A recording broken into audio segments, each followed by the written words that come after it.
practically every one of the top 40 records being played on every radio station in the United States is a communication to the children to take a trip, to cop out, to groove.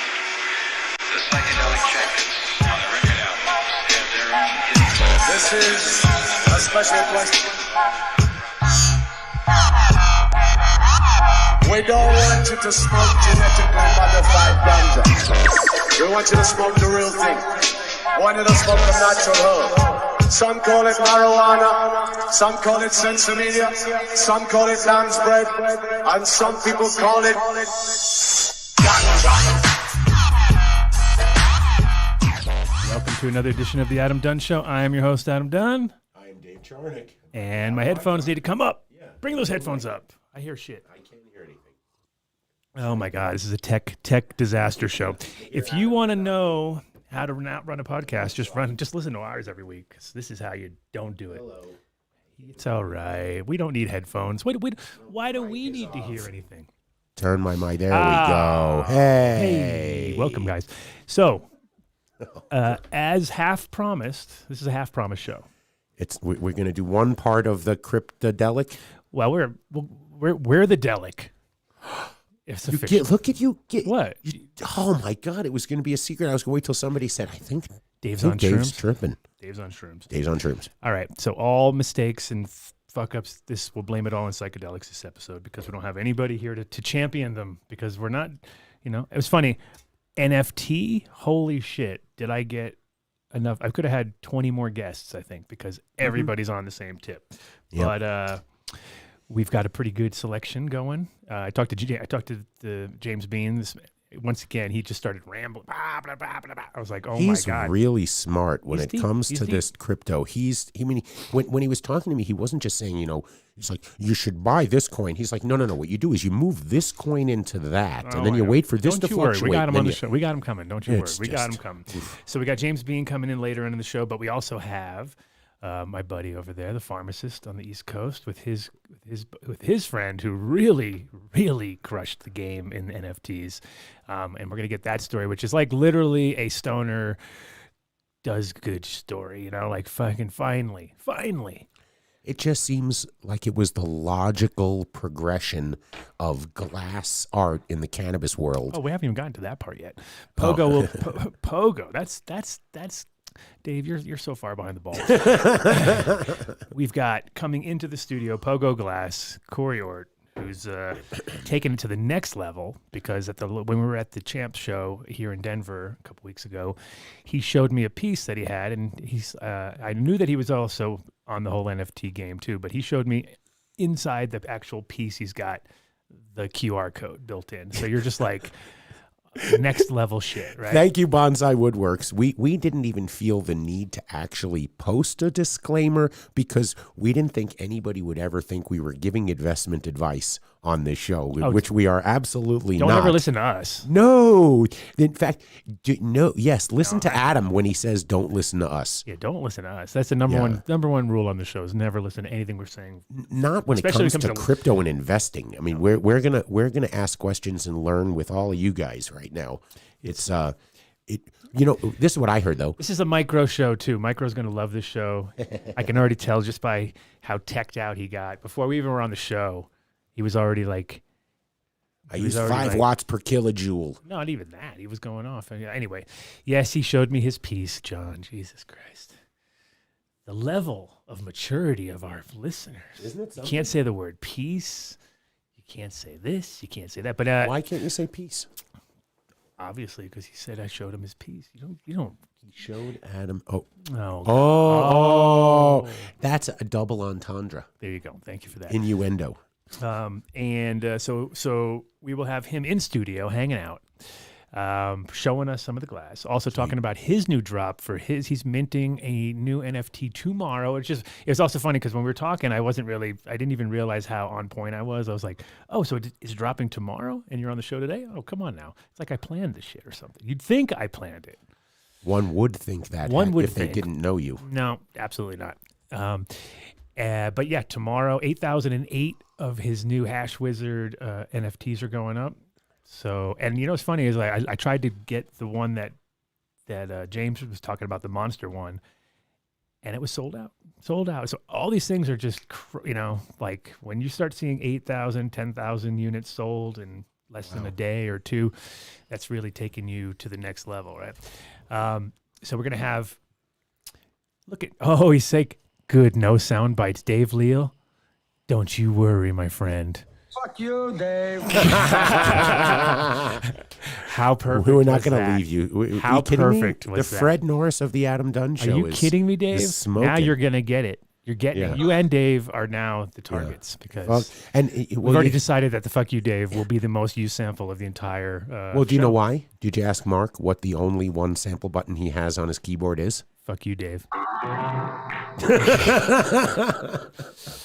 So, and who else did we have? We have, what is that? Is that we had also Last Minute, which was not announced on the thing. We were also going to have Massive Creation Shiloh coming on with his Gutter Cat NFT crew that he's been repping. I actually need to send him a link. So if he's listening to the show, I will send you a link. And I'll have you, but I'm going to have him later on in the show anyway, because we've got all these other guests that are lined up. So I figured we'll just round it off. Packed full of guests. We'll bring it in. Oh, and we also had Andy with a update on the final harvest update from because it is officially Croptober, right? We're officially in Croptober. Yes, we are. But then I was all, wait a minute, Cryptober? How perfect is that? Oh, somebody else is obviously so witty. It's very punny. No, did you listen to? You told me to. I didn't, but I knew as soon as that punny word came out. Great moments in weed history, which is another podcast from our friend Beanstalk and Abdullah from the Bong Appetit episode, or he was on Bong Appetit. Yeah, he was, right. He was in the same room with Pinsky, and you still talk to him? No, they were not in the same room with Pinsky. Of course. No, of course. And why would that happen? Did you see that post from him, like, bring the band back together? I was like, ridiculous. Like, what part of the band was he in? Roadie, maybe, if you're lucky. He did carry a case every now and then. But yeah, we're going to have... we have a full show. That's all I know. Excellent. The fucking full show. Let's show off our New York souvenirs. New York souvenirs. We forgot to show off. Oh, I got my little license. Look at that. Mark, show yours. We didn't get one for Vinny because we hadn't really decided if Vinny was going to be part of the crew yet, but he passed. But I can't help you with it. What the really cool thing was? We got Ed samples now. You haven't got enough of Ed last week. We have samples. Oh, look! I wanted to get MARC for you just to say they didn't have one. But wasn't the funny thing when we told Vinny that they didn't have Vinny? He bought it. Like they don't have a Vinny license plate in New York City. Yeah, of course they have. Yo, hey Vinny, we got no Vinnies. We're sold out. They have more Vinnies than any other name. We sold out of Vinnies like a long time ago. No, but the harvest that is coming in right now, I got a phone call. Oh, wait, it was from you. What's that, from me? Yeah, saying today's the day to harvest. Oh, for sure. Yeah. Well, just like if you want to go by like the classics, like with cannabis, it's always how many days harvest? 63. How many days harvest? It's either 56, 63, 70, or 77. Those are like your prime magic numbers? Those are your magic days, right? But today, October 15th, is so many strains that you would see that as being the finishing date, give or take. You know what I mean? Because we're looking at second week in. And how lucky are we this year, though? Because it's been pretty fucking dry for most places. I mean, there's been a few spots. I mean, obviously, can't be dry everywhere. But they're in the most important ones. I mean, Oregon, sorry. I mean, that's what happens every year, right? It's like... It rains in Oregon? Fuck. They get ruined, you know what I mean? Like, but of course, if you get these little... You get these like this final push, like these like days, it can really make it break a whole crop. So I think there's going to be a bumper crop again, which means prices are going to tank even worse. Well, wouldn't it why wouldn't cannabis harvest coincide with how the regular fruits are going? Because we didn't see any bear in Eldo this season. I mean, once or twice, but we used to get them every other night coming through looking for food. But there is so much food growing right now, apples and berries and everywhere. So I'm wondering, it's like it must be a general, there was that ebb and flow of the cycles, but it worked because everyone has a bumper crop. I mean, I heard from Strap and from Andy and from like 10 other of the Area 420 growers. It's all coming in. Yeah. I mean, all coming in. It's that magic time, and literally, when you see these last couple weeks, and people don't realize how important those days are. Like when you harvest early. The worst is when you think it's, oh my God, the storm's coming, right? And you harvest, and then like it comes through, and it's like, and then you look the next day, and like the plants, the little ones, they're like, whatever, buddy. They can take a beating sometimes. I mean, it's when you get those progressive days in a row below freezing, which then, of course, then it kills everything. But luckily, we are dealing with a highly resilient plant that just fucking comes through. Isn't it a weed? It's not a weed. That's a misnomer. I understand. Grows like a weed, not a weed. So did you take down any notes? Because there seemed to be a lot of things going on this last week. Things all over the place. I didn't take any notes. That would have been professional of me. You didn't pay attention to anything cannabis related for the week, so thinking maybe there's a nice place for you to showcase your knowledge. Maybe at the end of the week on a Friday on the. Believe it or not, I worked on several projects this week, making sure that we had sponsor funds so that we could take the show to Vegas next week, and worked on putting together a little small deal out at Area 420. I think we have a Pogo in the house. We have a guest. That's dong. like, that was Mr. Rogers' neighborhood when the doorbell would ring. That was kind of like that. I got a who's story here right now. You have a story? I got a story. Let's hear it, Mark.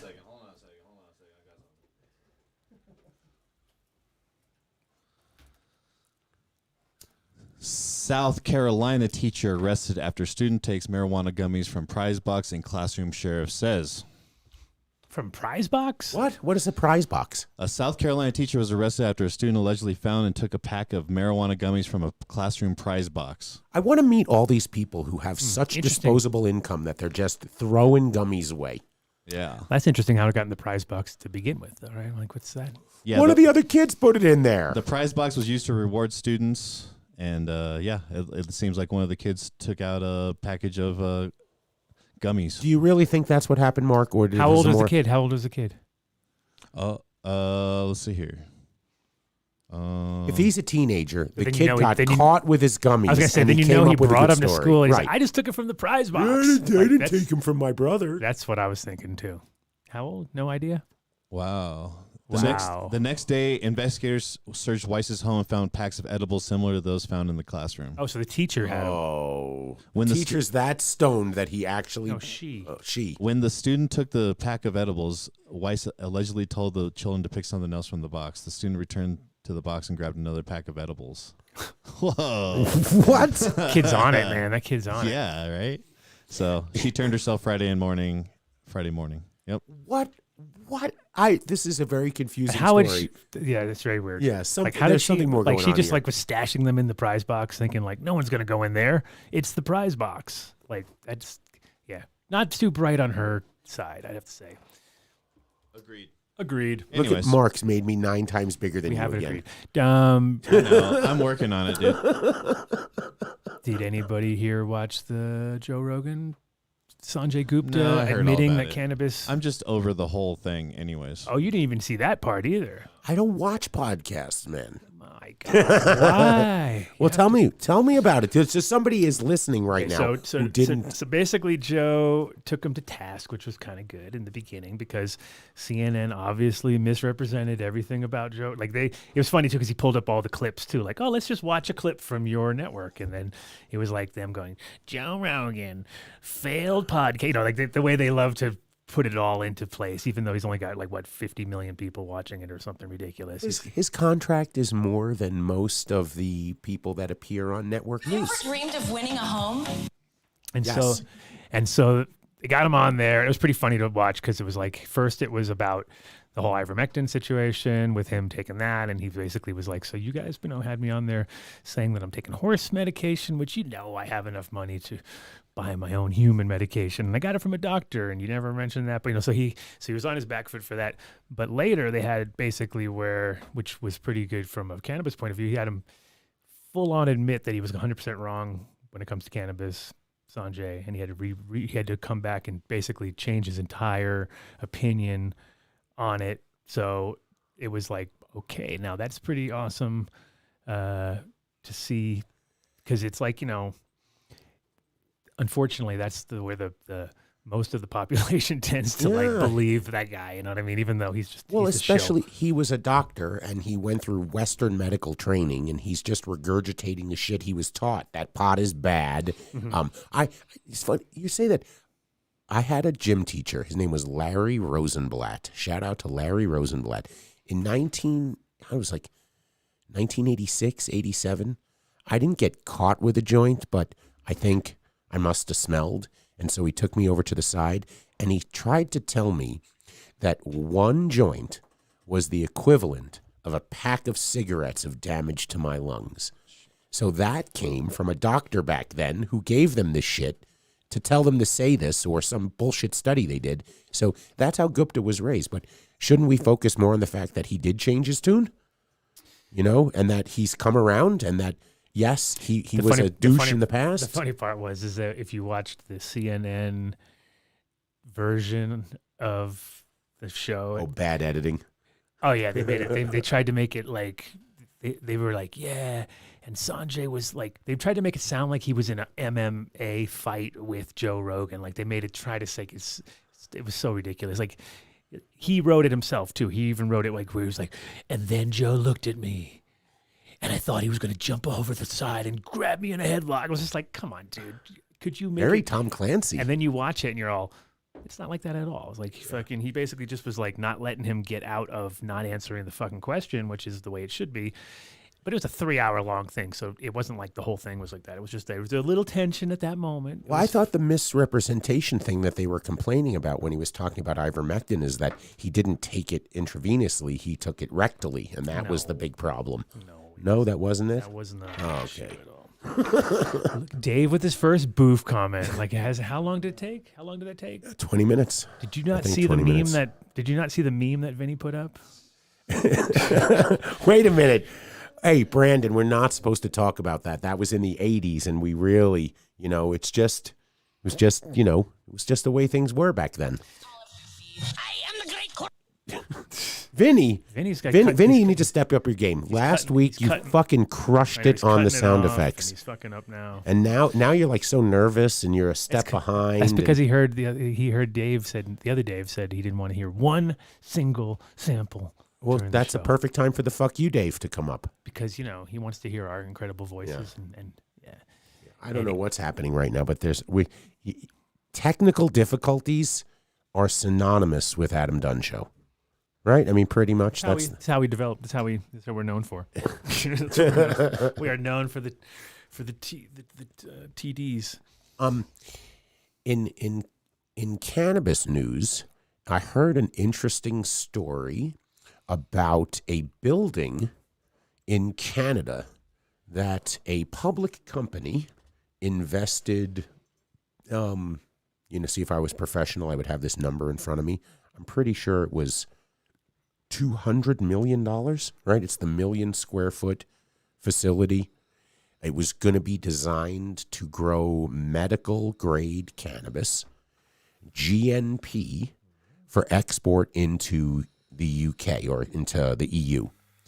And something happened where they changed. It's not necessarily GNP anymore. And somebody out there, if there's just Mark Scaldone out there who can answer this, please call in. But it's now going novel foods, and that entire facility can't produce the cannabis necessary to sell. So the $200 million building is now on the market for $25 million. So if any of our listeners out there want to spend $27 million so that Adam and I have our commission on that, there's a $25 million building for you. Yeah, our listeners are totally ready for a $25 million bill, I can tell. Well, I didn't even want, I was going to ask him to tell him that we have to get to... Maybe Tony Baloney will want to pick up on that one real quick. Well, maybe this is a good time to segue into Tony Baloney for a moment in his his prowess, his artistic capability, genius, his ability to, and this is where we must insert a disclaimer: the Adam Dunn Show does not endorse anything that you're about to see right now. We're showing you fan mail that came in. I have, Adam hasn't seen it yet. You guys are going to be proud of me. I erased it off my phone, so I could not see it. How's that? So, Tony Baloney, we're going to send you a liter of fish shit because brother. You know what? I don't even have words for it. Mark, just put it up. Let's see this shit. Let's put it up. Oh. I didn't know we were. Hold on. I'm You couldn't go I'm with fixing it? everything. I'm trying to fix. He doesn't listen to the show. He doesn't know what we're doing. So wait, pick the thing of coffee up there and tell them about Ozo then, since it's right Why are there. we doing that? I don't know, because it's there. Oh, it's a good shit. Fuck Mark. you, Dave. That was a shit Mark wants right there, too. No, actually, I showed him both bags, and he picked the one that we're supposed to talk about later. Oh, really? Yeah. Okay. The good stuff. Great. The good stuff. Great. Whisper. No, but say anybody out there, seriously, $25 million, I can sell you a building. Actually, no, I think I could sell a $27 million. building for $25 million. It's worth $200 million. Anybody could. I don't know where you're going to sell the cannabis or how you're Okay. going to staff it or how you're going to afford to keep the lights on. Just turn into a rave. Just make a big rave there. No, I think the only thing it's suitable for is a crypto mine. Right? A lot of square footage for a crypto mine. When we were doing Calyx development, some investors were asking us, they're like, listen, They this keep is, busting places because they think it's weed as and it being crypto. Oh, shit. Are you guys ready? we're ready. You ready? Wait, drum roll, Vinny. Hold on a second. That's the weed cam. All right. You guys ready? Yeah. Oh, shit. I haven't even seen this. This is amazing. Oh, my God. I'm so... Nice. Nice. With the headphones on and everything. It looks exactly like I do right now, too. That's the funny part. It's like literally from the show. Right. Yeah, so Tony, you win. Oh, my gosh. You win. Tony. Now, Mark, pull up yours. Mm-hmm. Whoever this guy is, I forget his name, but you win one too. Oh, the new one came in? That Yes, was just good. today. No, that's the old one, Mark. No. Come on, Mark. Where's the one that just came in like It's good. minutes ago? I think it's good.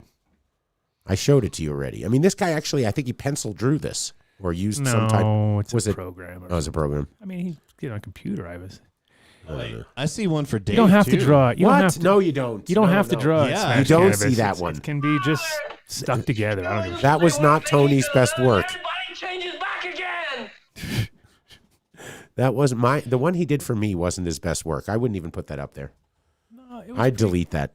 What? Yeah, I would go ahead and do that. I think it was pretty good. Hold on, this coming up. No, It's just taking a second. No, Tony asked that we don't show it. No, he did not. He did. He said right there, see, LOL, please don't I show never that said picture that, of Smash Dave. Cannabis. I never said you have to draw it. I said anything creative. It could be, because I mean, if it's on a computer, you Yeah, can we don't draw it care. either. Like, I don't care. There's no rules. It's My not- rules are 100% designed to be broken, and if you don't break them, I'm probably not going to. It's not like SofaBab where you're not allowed to Photoshop heads onto that other one. people's This bodies. one's rough. Yeah, that's why I said you didn't need to show but it's that one. pretty good. I like the action in it. The action is good, right? But you put me on rollerblades. Oh yeah, he doesn't do rollerblades. Sorry. I mean, I own He's rollerblades, skate but man. I have roller skates. Oh, Smashed Cannabis. You're okay. You did it. You just put extra effort in. You did extra. Who effort. said you had to? Come on. You know what? We have another 3 liters to give away. Oh, so yeah. come on, Smashed. You know, Send it on in. he already did. He We did. showed He did. Dave's. He did. He already won one. So Yeah. anyway, doesn't matter. The one Tony thing Baloney has not won anything since I've been on the show. All the talk was everything that happened before I joined, to and win it's nearly everything. 3 years. he's still living off those 3 years of just killing it. Okay? He's like just running And out. here's my new one. Oh, the new day of the new. No, this is the new mark. See, that's pretty good. What do you think? What do you think about that, Smashed? Is that good enough? That's fucking on point. Yeah, That shit is terpy. Terpy. Is that from him? Who's that from? Is that from him? Is that why he's? I don't even know. You know, right? If you move Adam away, there he put his name on there. He says who he is. You could clip my head, but it has to be very creative. I've already been through this. You know, like I have to go to SofaBab and get permission to clip heads now. Apparently, because people get real emotional around clipping off heads, don't they? What's up with that, MTI? What? Why does everyone get so emotional about like clip art? I don't know, man. Oh, look at the RevCam trying to pull the, well, he was an admin, so maybe he can't win. No, was he ever admin? He does not have. Do you see a wrench next to his name? How is it? We didn't even know who he was when he was sitting in front of us in New York. Admin. He couldn't be admin. How could he be admin? He did have a wrench at one time, yes. He did? At one point in time, he did have a wrench, but he was just doing mod stuff. All right, whatever. Yeah, I don't know about that, though. It's all good. It's all good. Whew, man, I didn't realize we are going to get so emotional around the art. I told you it was something. It's one of those you just got to stare at for a little bit. So was that not? So that was not Corey that came in earlier, or is he chilling? No. All right, I thought he was. Was it Jehovah's Witnesses? Who was it? What was it? Were we smelly? Smelled like cannabis? What happened? Nobody's answering us. Vinny is not doing the thing that we gave him. We have ways to make you talk. Yeah, he's been working. Oh, Vinny. He's working on it. What happened? I'm telling you, last week was the stuff of legend. Dude, I don't use fish shit. You can give it to whoever whines the loudest. Wow. You don't use it. Why wouldn't you use it? He's all organic, though, I thought. Maybe he doesn't like... Well, no, we have to debate this right now, Tony. Tony, why? Tony, why? Why, Tony, why? Why, Tony, why? Tell us. Why did you send in that photo, then, if you didn't want any fish shit? Tony. Oh, we got to wait 20, 19, 18. Diamonds and salsa. Merchandising. Oh, I was looking at, because in Vegas, everyone's got to be masked indoors. So I was looking to see for some cool masks, and there's one that has a big pot leaf on it, and it says, it's a cannabis cough, not a COVID cough. I'm like, that's one I could wear. No. I like that one, though. No. Why not? That's lame. Breaks the rules. Lame. Breaks the rules. Lame. I should wear Adam Dunn show. I should have you on my face. Now we're talking. No. Oh, that didn't sound good. Diamonds and sausage, everybody. Yeah, Diamonds don't worry, that'll be and next sausage. week's show. That'll be a clip for next week? Yep, he's already using that one. All right, so let's talk about this license plate. Hey. No. Is that really where you're going to? You're No. just trying to do the old Kaiser Soze thing? We just look around the room and try to find things, random things to talk about? Glass of water. Oh, hey, coffee. Why am I on mic 2? I'm trying to give Vinny all these opportunities to throw in some drops, but he's just... He's way, way, way behind. Let's get into a variety of psychedelic experiences, which I actually am quite proud of. Who is that? I know that voice. It's What's the guy from the Crank Yanker? Not Crank Yankers, the other one. Jerky Boys? Oh, is this Steve-O? That was Steve-O. Yes, that was Steve-O. Not as intense. I thought it was Duncan Trussell. The bag of ketamine I got into in 2006. Really? 2006? I could say. Nice. All right, hold on. I'm sending a link to... To who? To who? To guests that have probably... Yeah, where are they? Well, I thought we were gonna have an in-studio guest first. So I wasn't really. All right. Well, let's do a spot. Who's our first? No, we're not doing. While we're waiting, do one sponsor. What? Break the rules? Oh, actually, speaking of sponsors, we're going to, and this is probably news to Mark too, because he doesn't pay attention to anything. We are going to start doing shows, little co-shows. So I'm going to do like once a month. I'm going to go over to maybe once a month. We'll see how it rolls out. It could be once every other month. But we're going to do Grow Speak with the guys over at 5/8, which is the guys from New Millennium, basically. So New Millennium podcast. So we're going to. Is that a collab podcast? It's a collab podcast, exactly. So, and at those shows, the best part about it is it's only about weed, right? So all the people who complain about us not talking about enough weed on this show can then listen that week and be like, yeah, this is a show. You guys talked about nothing but weed the whole entire time. Weed. Weed. Did I not mention weed? We mentioned weed. But it's really how long is their show? Are they used to going 3-4 Hell hours? No, we're gonna work. We're gonna tire the fuck out of them. What are they? I mean, what's going to happen? They usually do like an hour, I think. I don't know. Don't they edit and everything like that? Oh, they do all that post-production bullshit. So they have a really good tech guy. So I think actually MTI, you could actually take that whole week off. You could just chill. Don't say perfect. You should be like, doesn't like that. Sad. I want to see you sad that you gotta miss out. Mark. Oh man, I'm so sad right now. What about Vinny? We still need Vinny though. Vinny will be there for all that. Yeah, exactly. Just to tear it all up and get everybody all worked up. So absolutely. I don't want Mark to go. Why not? But it's Fuck you, Dave. so they have Cole and they've got Sam over there. He's a really good production guy, so it should be interesting because. Are we going live on our channel? Fuck yeah, we're going live on our channel. And then they'll have it. But they're gonna have their own. cut up We're gonna go to their afterwards. studio. We're gonna use all their equipment, so it's gonna sound way better than us finally. Wow. And then we're gonna come back and we're gonna shake our heads and be like, "What happened? Did they consume cannabis? That was a in their real studio? show. That was a real production. Nice. They've got it all, dude. They come out. They go, all right, next click. They can do little things. Yeah, They have a gaffer? They have a gaffer. No shit. No, but They don't have a gaffer. No, of course they don't. It's going to be worse. It's going to be like we're going to make them look like fools, man. We're going to our incredible production value. You're killing me, Smalls. All right, that was a good one. Yeah. That was a good one. There we go. Let's see. So we are heading to Vegas next week. It's MJ week. There's tons of conferences. So there's, for those of you heading out there, you have MJBizCon, which I think is about $400 to get into the exhibit hall. Probably a hell of a lot more if you wanted to hear their speakers. If you've not been to a Canada conference before, it's worth at least finding a buddy and maybe borrowing a badge and then walking the floor. Las Vegas. Oh, there's so many sluts you won't know where to begin. Or you can hang out front with Adam and I and Vinny.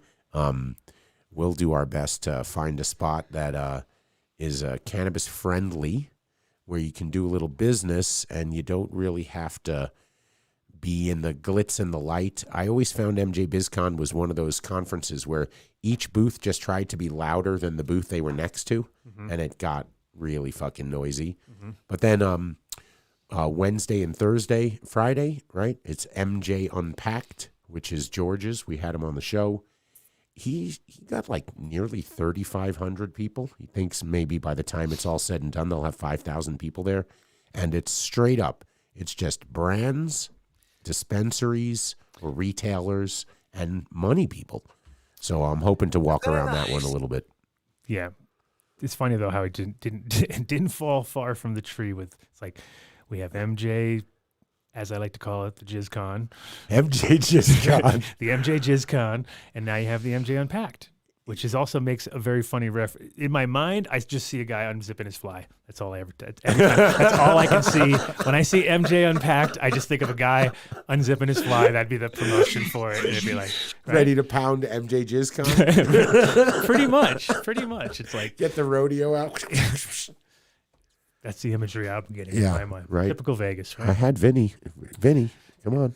Like normal high-functioning adults. No, this is what I wanted to say. I sent you an article. Sent it to Mark too, which was after we spoke with that expert last week, and I'm really forgetting his name at the end. He was extremely knowledgeable. The hop latent viroid is estimated right now, according to this news article, to have cost the cannabis industry $4 billion last year in losses. Yeah, mostly in Cali, obviously, but that's pretty much. I mean, that's where they have the most of the numbers, I'm sure. Don't want to ignore this. I mean, you really don't want to ignore this. And if also, interesting point on that was that after I was talking to my friend James Burton from Vital Oxide and Solunium products. So Vital Oxide, which is available and it's a super awesome product, is as good, if not better than bleach, as far as killing off any of the HLVd. But it also it's not corrosive. So you don't have to worry about your scissors. So you could just have like a bunch of Vital Oxide, stick your scissors in there. It won't eat away at the actual edge of the blades, but it kills everything off just as well. And it's using oxygen. That's fantastic. Because I got a phone call after the show from a buddy of mine who runs a garden up in the mountains. Well, there you go. And he goes, it's funny, man. I heard that guy, he used the term dudding. Mm-hmm. He goes, that's what we just called it in our garden. But we didn't know it was the hop latent viroid. Mm-hmm. We were just like, oh, that plant's a dud, man. You know, it's doing that dud thing again. Let's get it out of rotation. Right. And they had no idea that they would just wind up transferring it to the next plant. They did say in their own garden, they were able to. Is it cure the right word? Did it remove it, and start it over again? And it didn't sound like it was a 3-year process. Something happened where they took it down to a tiny little piece and they dunked it in some solution he was telling me about. And I mean, it's tough because it's like a virus is usually. I mean, the thing that's hard is that you get like the same thing he was saying, where you could have plants that they don't even look like they have anything wrong. So it's kind of like it's down to your memory as a grower of what it was 3 cycles ago. And somehow people tend to adjust their things just to make it. Oh, it always looked like that. Yeah, or you don't want to almost admit it to yourself as losing quality. You know what I mean? At that point, you're like, oh no. But and sometimes it's just perception, right? Over time you think you know what's up. Phizan works pretty good. Also, if I use Phizan 20 for everything else, like Phizan's good for anything non-plant issue. EM5 for around the plants, because that's something where you can actually get it on the plants and not worry about it. There are some people that are listening to us right now who have the grow knowledge that I have, which is next to nil, and don't know what you just said. Doesn't matter. Maybe you should translate just a little bit. Phizan 20 is like a viricide, everything. It's an everything side. Basically, you look on the thing, and you're like, oh, it's this side. It cures Mark and Vinny and Dave. Pretty much. And but it's an insecticide, a viricide. If I can, and it's across the board. That's like greenhouse shit. That's the stuff that if you're gonna, back in the day when they had like the whole mad cow thing going on and everything in Europe, they were like freaking out because you had to like basically clean every single greenhouse and every single operation. They were Phizan and the shit out of that place. And that's when I was like, oh, if this shit works for that, it's going to work for everything. Cures mad cow? Kills mad cow. But that's so That was the stuff easy. that they would put in the trays, and you'd step into it before you go into the greenhouse. Uh-huh. So you know that's pretty much like the strongest shit possible. Right there. All right. There you go. Without it. Ag 101. Thank you, Uncut. And the other one, EM5, is more like a vinegar-based. It's like a simple all-around cleaner. You can buy it pre-made from Build-A-Soil. You can make it yourself. Buildasoil.com. But that's like it's good because you can get it on the plants. Basically, it's funny too because of the mix. There'll be like one tablespoon per gallon, and then at a certain point, it's just like fuck it, 1-to-1, whatever. If it gets real bad, if it gets real bad, just 1-to-1, nail it. So you can't really work. Yep. Let me see where our buddy is. Phizan bubbles. Is that are bubbles bad, Brandon? Maybe you just know it's working when that happens. But $4 billion. So that is, if there's an entrepreneur out there, this is a missing niche in the industry. No industry can suffer a $4 billion loss, and so you got to look at it. If you have, an SOP for this on how to cure this, there's $4 billion to be made, because those people will pay money to make sure it doesn't happen again. Nice. Come on the show. I mean, there are plenty of people. I don't really get phone calls after the show, but this one from last time I did. The growers out there were like, that was really good shit. I want to hear more about that. And it's all over LinkedIn. They're talking about it right now too. All over LinkedIn. Well, then that's where the business community, because they're looking at it like they're writing checks for these big facilities, and they were producing, 10,000 pounds a year last year, and now it's 8, and now it's 6, and the growers are saying, the value's not there either. That's the big. And that's double. That's a double fuck. Well, it's interesting though, because I guess retail is like the only place that you can kind of make up for any of the bullshit. If you have your own retail, if you're doing your own vertical thing, you might be able to, because I don't think the prices I'm not a consumer, so I'm not out there checking out, but how cheap are the prices in the shops nowadays? Not really, right? Yeah, they don't go down. Mark, what's it looking like? They ratchet up. I know 14er sells an ounce of the Truth and DJC wedding cakes, $175 an ounce. That's cheap. That is cheap. You can get it on sale for $149. You got to watch their website. They usually have something on sale, and that lately they've actually had popcorn for $110 an ounce. Look at that.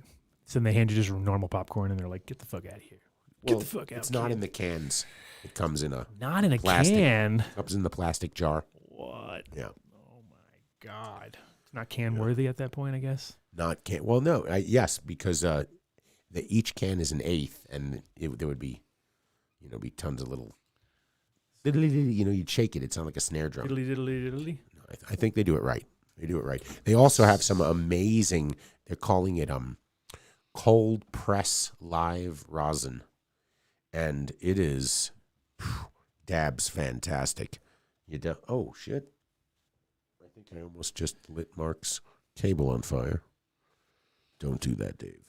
That's fine. So you. I sent Uncle Andy a link so we can get the Croptober update maybe while we're waiting on Corey because he's on his way. He's in the car, so that's good.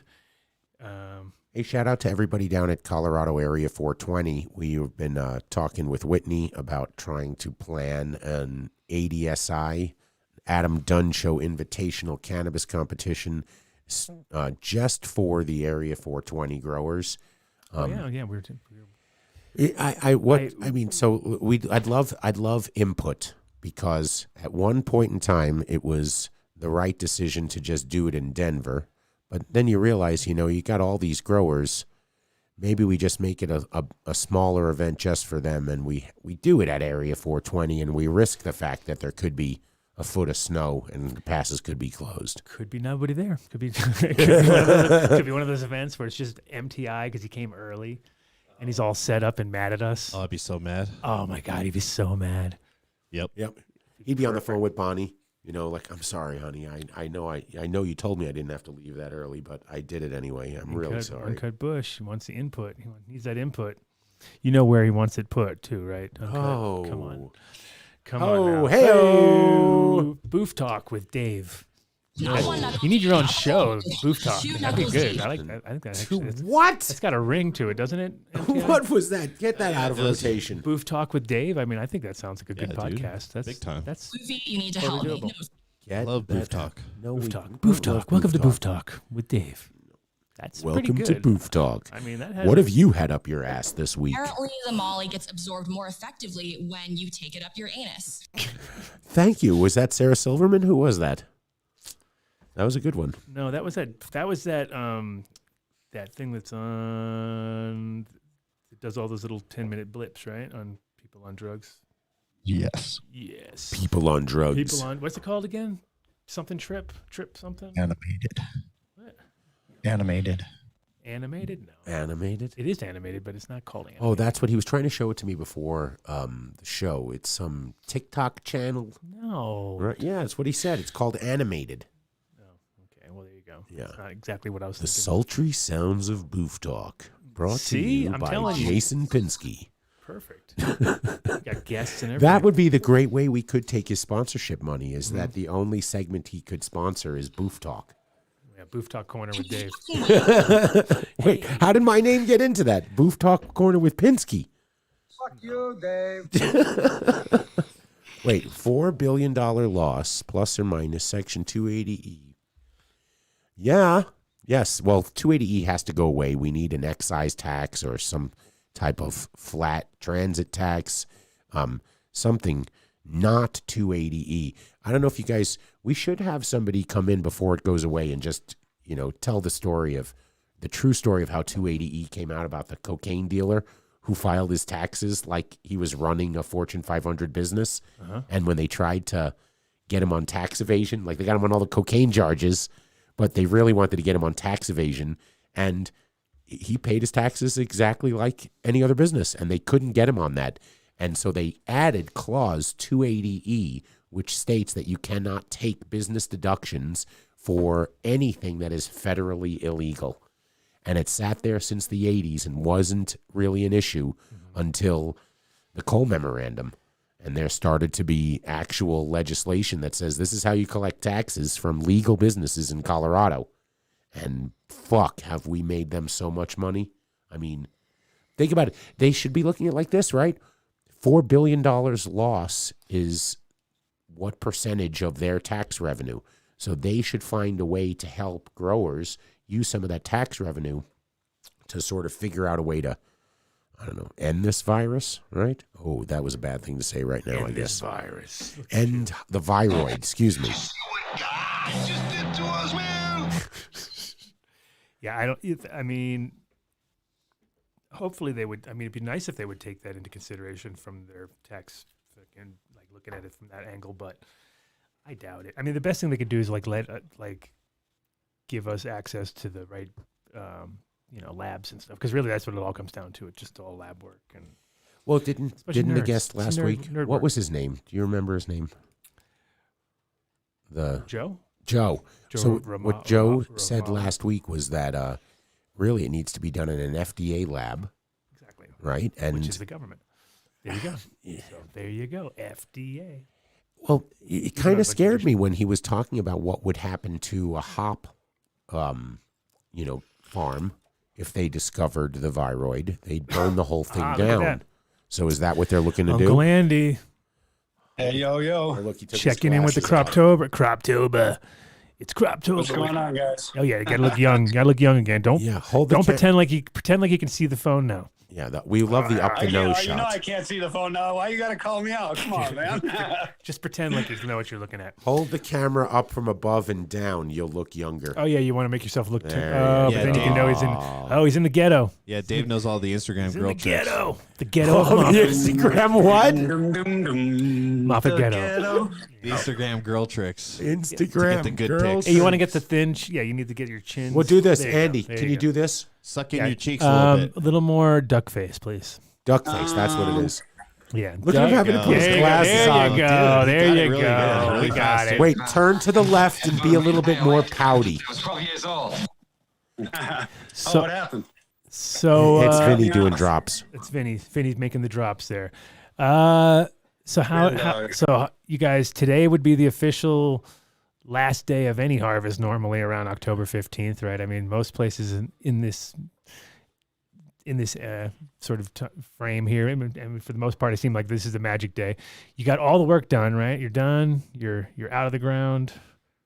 We got everything out of the ground. It froze on Monday night instead of Tuesday night, so we lost a few to frost, but we're just gonna run that for oil. But otherwise, yeah, we got everybody down. The greenhouse comes down tomorrow. We kept that a little warmer, so it lasted till today.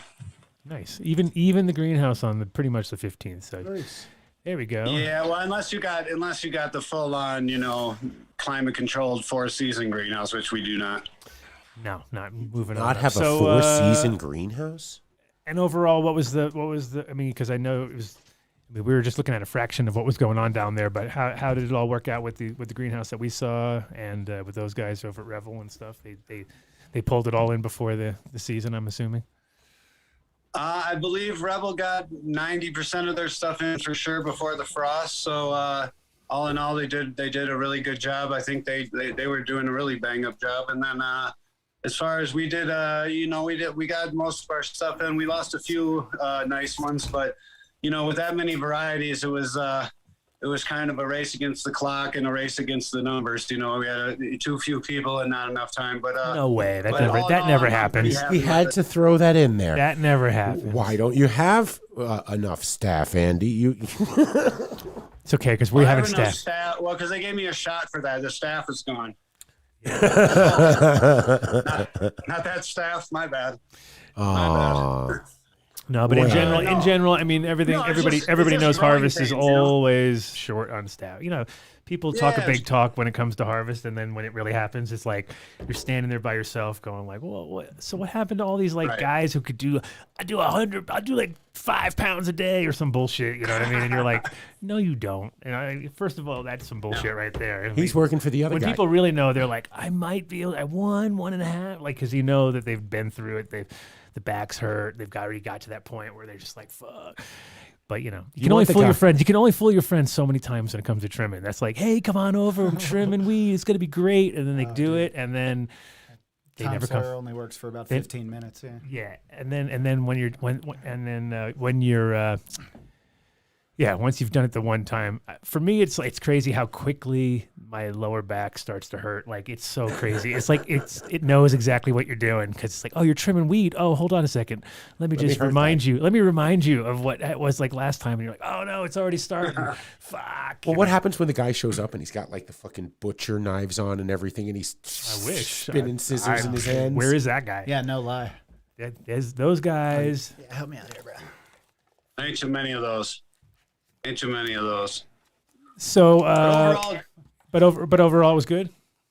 Yeah, I think overall we found out exactly what's going to work out here, what works best out here for outdoors, and then obviously once we get controlled greenhouses, we can do whatever. But I think I've dialed in about probably the top 10 out of the 27 we did that will perform well out here, and I think we can do a little help with helping people next season get a little bit further along. As far as the low staffing and all that, that's just growing pains, as we say, no pun intended. I just this is my first year out here with these guys, and I learned a lot more than anything. It was a good learning experience, and I think a good year to build a platform on. Yeah. I mean, that's what you got to do, and that's the thing is you never know what's going to work outdoors, and things that crush in NorCal, you bring them to Colorado and they don't do shit, or the other way around, or what I mean. There's all sorts of surprises, things that absolutely. And a lot of stuff's just been run indoors for so long that it's like never even seen this fucking outdoor shit. And all of a sudden you're like, welcome to the high desert, mesa of the valley here, where it's just like brutal for them. So wait, you mean we don't go to sleep at night in a warm bed? We're outdoors now. No, exactly. They gotta rough it and tough it out. What? You're not spoon feeding me every day? I mean, come on. This is how we eat, man. We just get no. It's like search the fucking. What are these things flying around? Start searching. Well, cool. I just we wanted to just check in and keep the Croptober, since this is it. It's over finally. Like now we can move on to the next. Yeah. Well, I'm following the chat. Chat's brutal. No, I don't. Cheddar Bob. Oh, damn. Yeah. Make fun of me, not the guests. Oh no. Jesus I don't care. Christ. No, I'm sure he's never heard that before. Oh yeah. That's like the Yo Skrillex. I bet Yo Skrillex is probably how people just. No, actually, the Manson fucking. Manson more than. Yeah, Marilyn Manson. But you look so much better than him these days. I saw a photo of him, man. He looks like. It's just sad. That's where I know where I'm headed. Yeah. Well, cool, like Andy, maybe 50 pounds from we'll now. Check back. We'll have you next time we're down. We're gonna be on. I think I'm thinking. I might want to go down there for the 29th. The fucking Halloween show might be the one. Can do that. Well, and then on the 29th, I can give you a flower report, because by then it'll be dry and we can actually smoke it and figure out what was really the top of the top. Now that's that's what we're talking about. What's a flower report? Just give us flower. We'll report on it. Well, listen here, Dave. We don't want amateur opinions. We want Vinny. Where's Vinny? Oh, Vinny's having a smoke.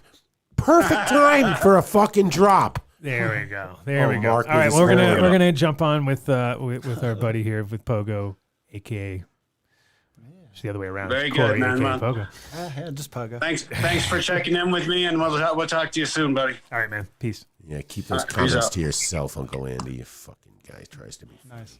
So, welcome to the studio. Nice, man. Great setup.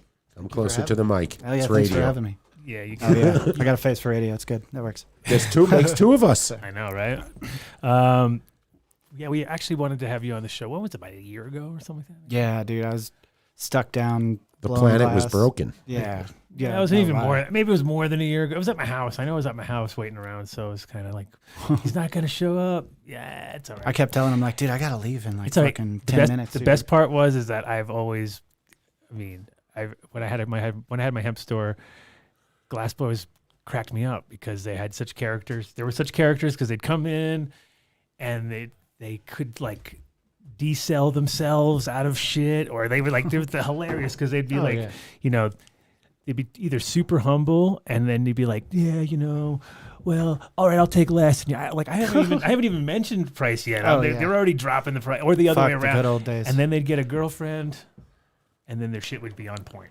Absolutely, That was the formula of glassblowers. It was pretty much like a bunch of loose like guys who'd be like, I'd be like, all right, I'll buy this, and they'd be like, actually, I can't sell that because my friend gave me the money for the gas and I promised him. I'm like, so why is it even in the case then? Like, why are you showing this to me if you have some big story? Special breed, for sure. I know. That's the guy back in the fucking 80s who had the fucking green kind bud who would go, look at this, so man. When you were no show, it was no big deal. It was like, nice. It was like, nice. I already put the glassblower like thing into it. It's like DJs, similar vibe where you'd like, there's a certain, like, I'll give them so much of room to work with because I know the zone that they're in or whatever. Cheddar Bob's on fire tonight. I'm just saying, Pogo. I mean, if you wanted to take his advice on the last one, Cheddar's killing it. I'm just saying. Dave would not turn down a bagel pipe. Fucking A. It could be a whole new. Bagel pipe's a good idea. Get your finger through the middle, or what is it? I'm already overcommitted. I know, but it's just the different toppings would be dope because you'd be like, let's move on to the next guest who could make us some glass. Then no, you can't do bagels. I could probably make a bagel. I think it's a good idea. Dave talking all punk and really? Was I? So I think I give a different vibe to the scene. I don't know, man. I'm usually called a pussy, but I can go with punk and aggro. Since we're on the podcast and a lot of people, I mean, glass blowers and cannabis people, even though they intersect in some ways, there's also this whole like still, it's weird how there's still not 100% of appreciation for the skill set in either one. Oh yeah, we're like, absolutely undiscovered. Like the biggest guys are catching.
We might have lost internet.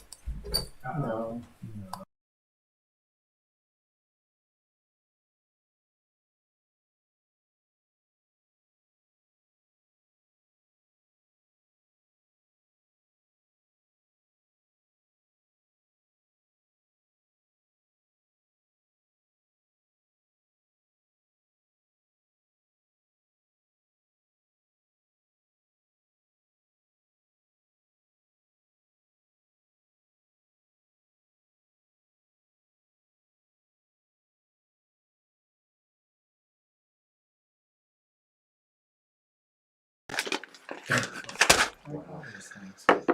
I like Oh, they heard it for a second. There we go. What? It's back. It's Murphy's Law.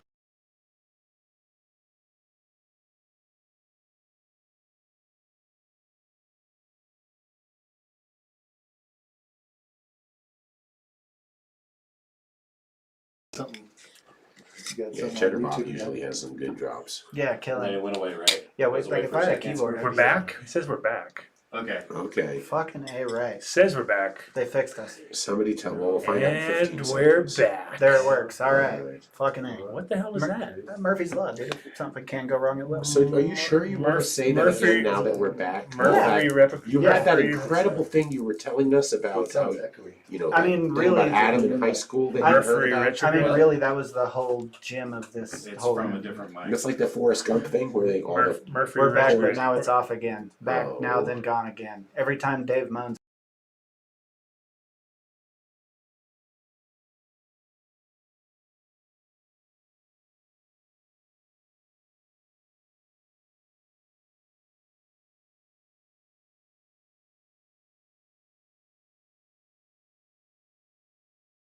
No, we don't. We call that jibber jabber, and Well, the you- fans say So that. they didn't hear A little anything tit for about me. tat. They didn't hear me bitching and moaning. Oh, they heard me bitching and moaning about Glassblowers, and then I asked. And you a question. go. Okay. And we're good. But isn't that really? We should be back. Sounds the- hollow and gone. Oh my God, what's going on? Just with give us a Sogas? second. It might just be me sounding hollow and gone like my life. Damn. Isn't the They've situation got the with jokes. glass blowers not getting represented correctly just the exact same conundrum that every artist has gone through since paint was created or since cave drawings were happening? I mean, like every great art movement, you know, there are so much there's so many untouched talents, you know, that are just Oh, there not we go. seen. That's- Like yeah, look at you memorizing having a show.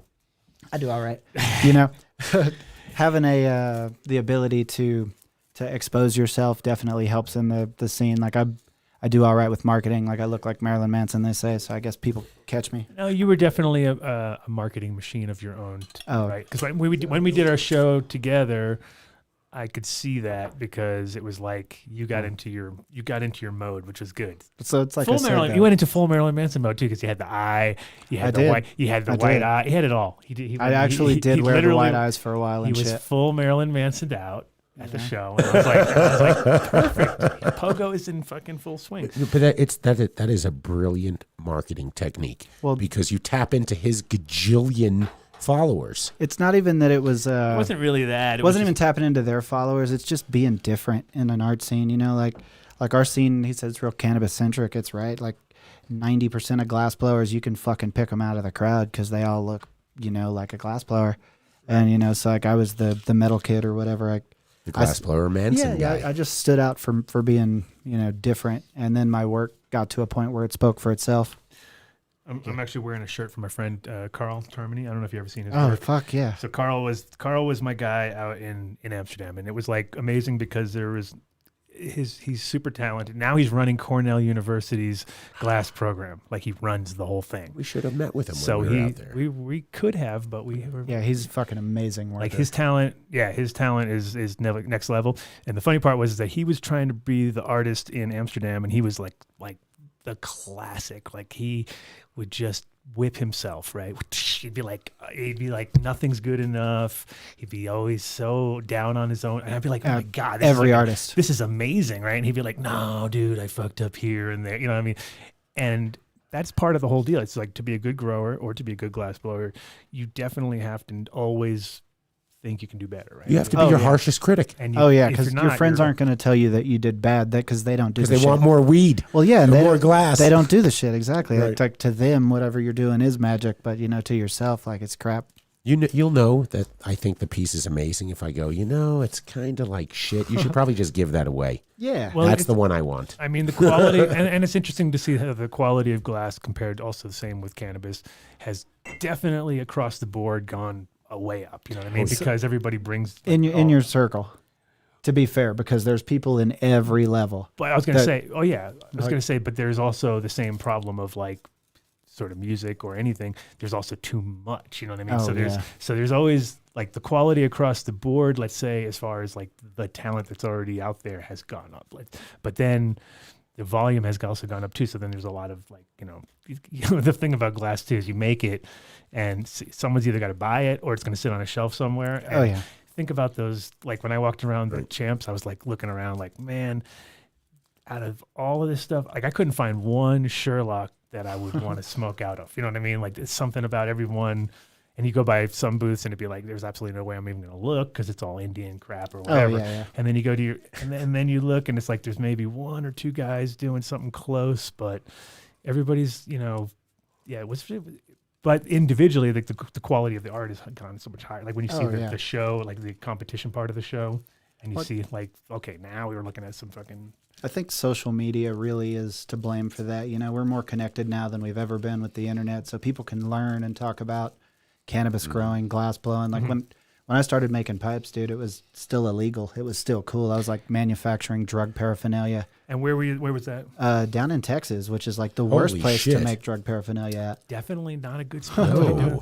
And Vietnam or Thailand. Back in the day. Okay. There's probably a few worse places, but you know, in America, Texas fucking hates cannabis.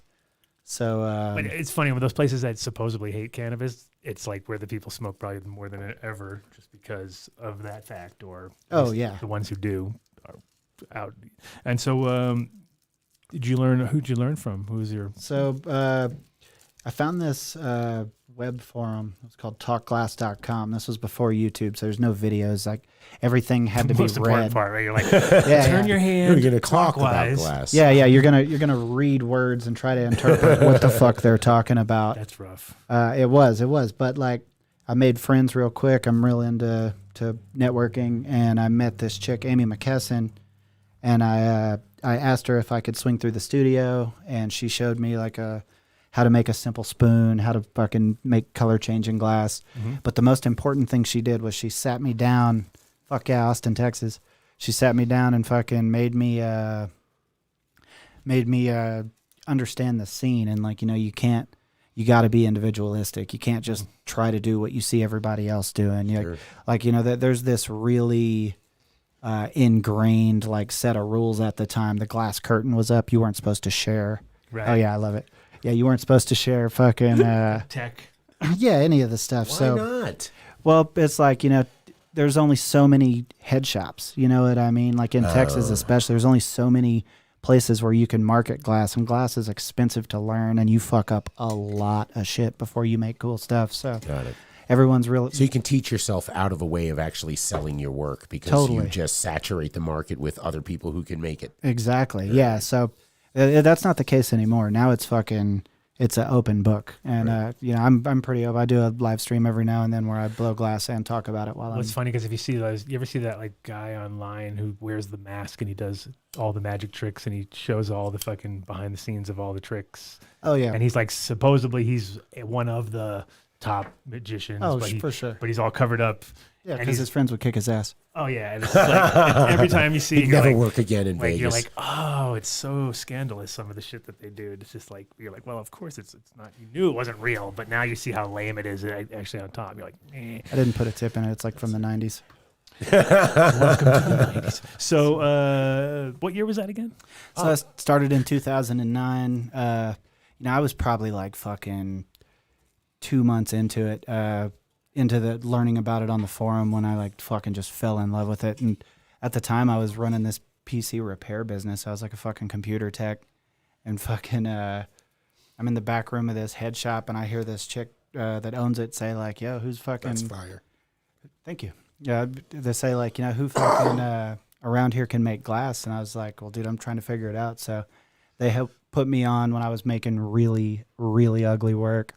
And then I moved to Austin to apprentice under a guy named Haas. Mad love for Seth Adams. Fucking spent a year like fucking being a bitch at the studio, sweeping glass up, getting cut, getting burned.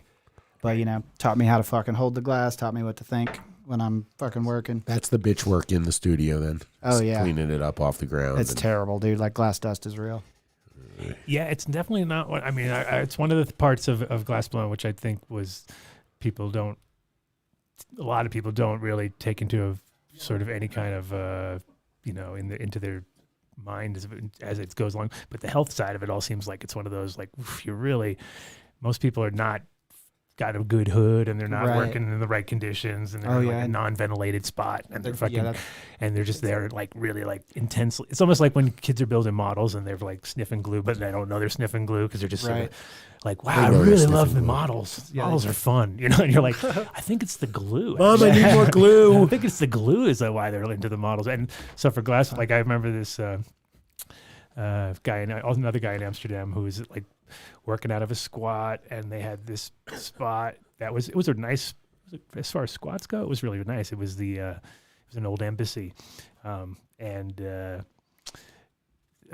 basically, but it was, you come in and you could just tell like they had been up all night fucking working, and just by the lack of color in their skin, you're like going like, I think you guys are like fucked up on like in purple, like they almost look like they were doing nitrous or something, purple lips and fucking working all night. And you're just like, okay, I think the health side people don't take into effect. Not enough. Yeah, definitely. So yeah, started there, like jumped right into the apprenticeship and like just fucking quit my job. So like instantly knew that this was what I wanted to do, like glass.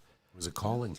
Oh yeah, definitely. So fucking, I ended up being fortunate enough to work in some of the larger group studios. Like there was definitely a time in glass pipes when, everything was still super illegal, but there were these little like hot shops with fucking, like 6 national fucking artists. And like, I was really fortunate that I was able to like start there. It's like, people telling me like, yo, you're holding it wrong. Like fucking make that cooler.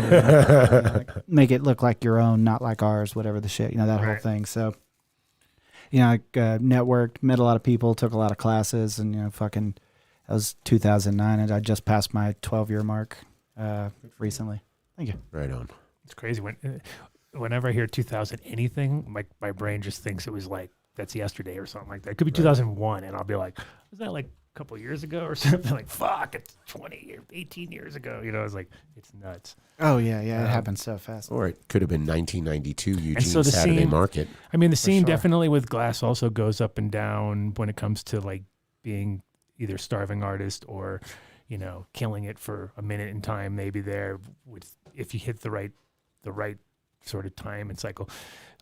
Okay, this is going to kind of feed into where this whole episode is supposed to go towards. Here we go. But what I noticed was when I had my gallery, which was 40 minutes. When I had my gallery, what I noticed was that there was like when we did, there was people investing money into glass at that moment in time, like it was nobody's business. All of a sudden, there was kids walking around with $50,000 worth of glass, and having at home they've got another $500,000 worth of glass or whatever, and it was like recognized. I mean, the value was inherent. It was in there. People recognize the artist. It's willing to pay it. The kids be smoking out of them like it was nothing. Like, whatever. I'm going to sell it tomorrow. And really, you're smoking out of it? But it didn't matter because the value was really there. Yeah, definitely. More so now than then. Which is the fucking segue. Yeah, and so then, but what I noticed was there was a huge drop off when Bitcoin kicked in. Because it seemed like a lot of the people that were doing this whole glass investment thing weren't doing it from necessarily the love of the market as much as the value within it, that they could dump a lot of cash into it real quick. Little of both. You can only have so many glass pieces, and then the Bitcoin is so lucrative, and Yeah, and it seemed like a lot of the kids that were coming to those shows or buying, like kind of cruising from show to show and buying up everything they could buy up, kind of faded off when the Bitcoin kicked in harder, and then all of a sudden it was like, seemed like crypto was like the new thing. And it was like, it's a lot easier. You don't have to worry about breaking it, losing it, maybe lose it, but definitely losing it, dude. I have so many friends with the horror stories of lost codes, lost wallets, dude. Yeah. I mean, like, but I was dumb. I should have got into fucking crypto back in the day. I had all these friends that were telling me like, dude, you can get Bitcoins for like $10 and buy these amazing drugs from other countries online. And I'm like, dude, I can buy drugs like in the city I fucking live in with cash. Like, so yeah, to me also the whole idea of at that time with that, when it came to like Silk Road shit, I was like, I would never go on my computer for of that, course, knowing that that's gonna definitely not last. You know what I mean? That's gonna be one of those things where you probably don't want to be that guy. Crypto's really interesting if you like start to look back on the history of it because it was formed by, it's called crypto because it was from cryptography experts, people who are really into privacy and really into like code breaking.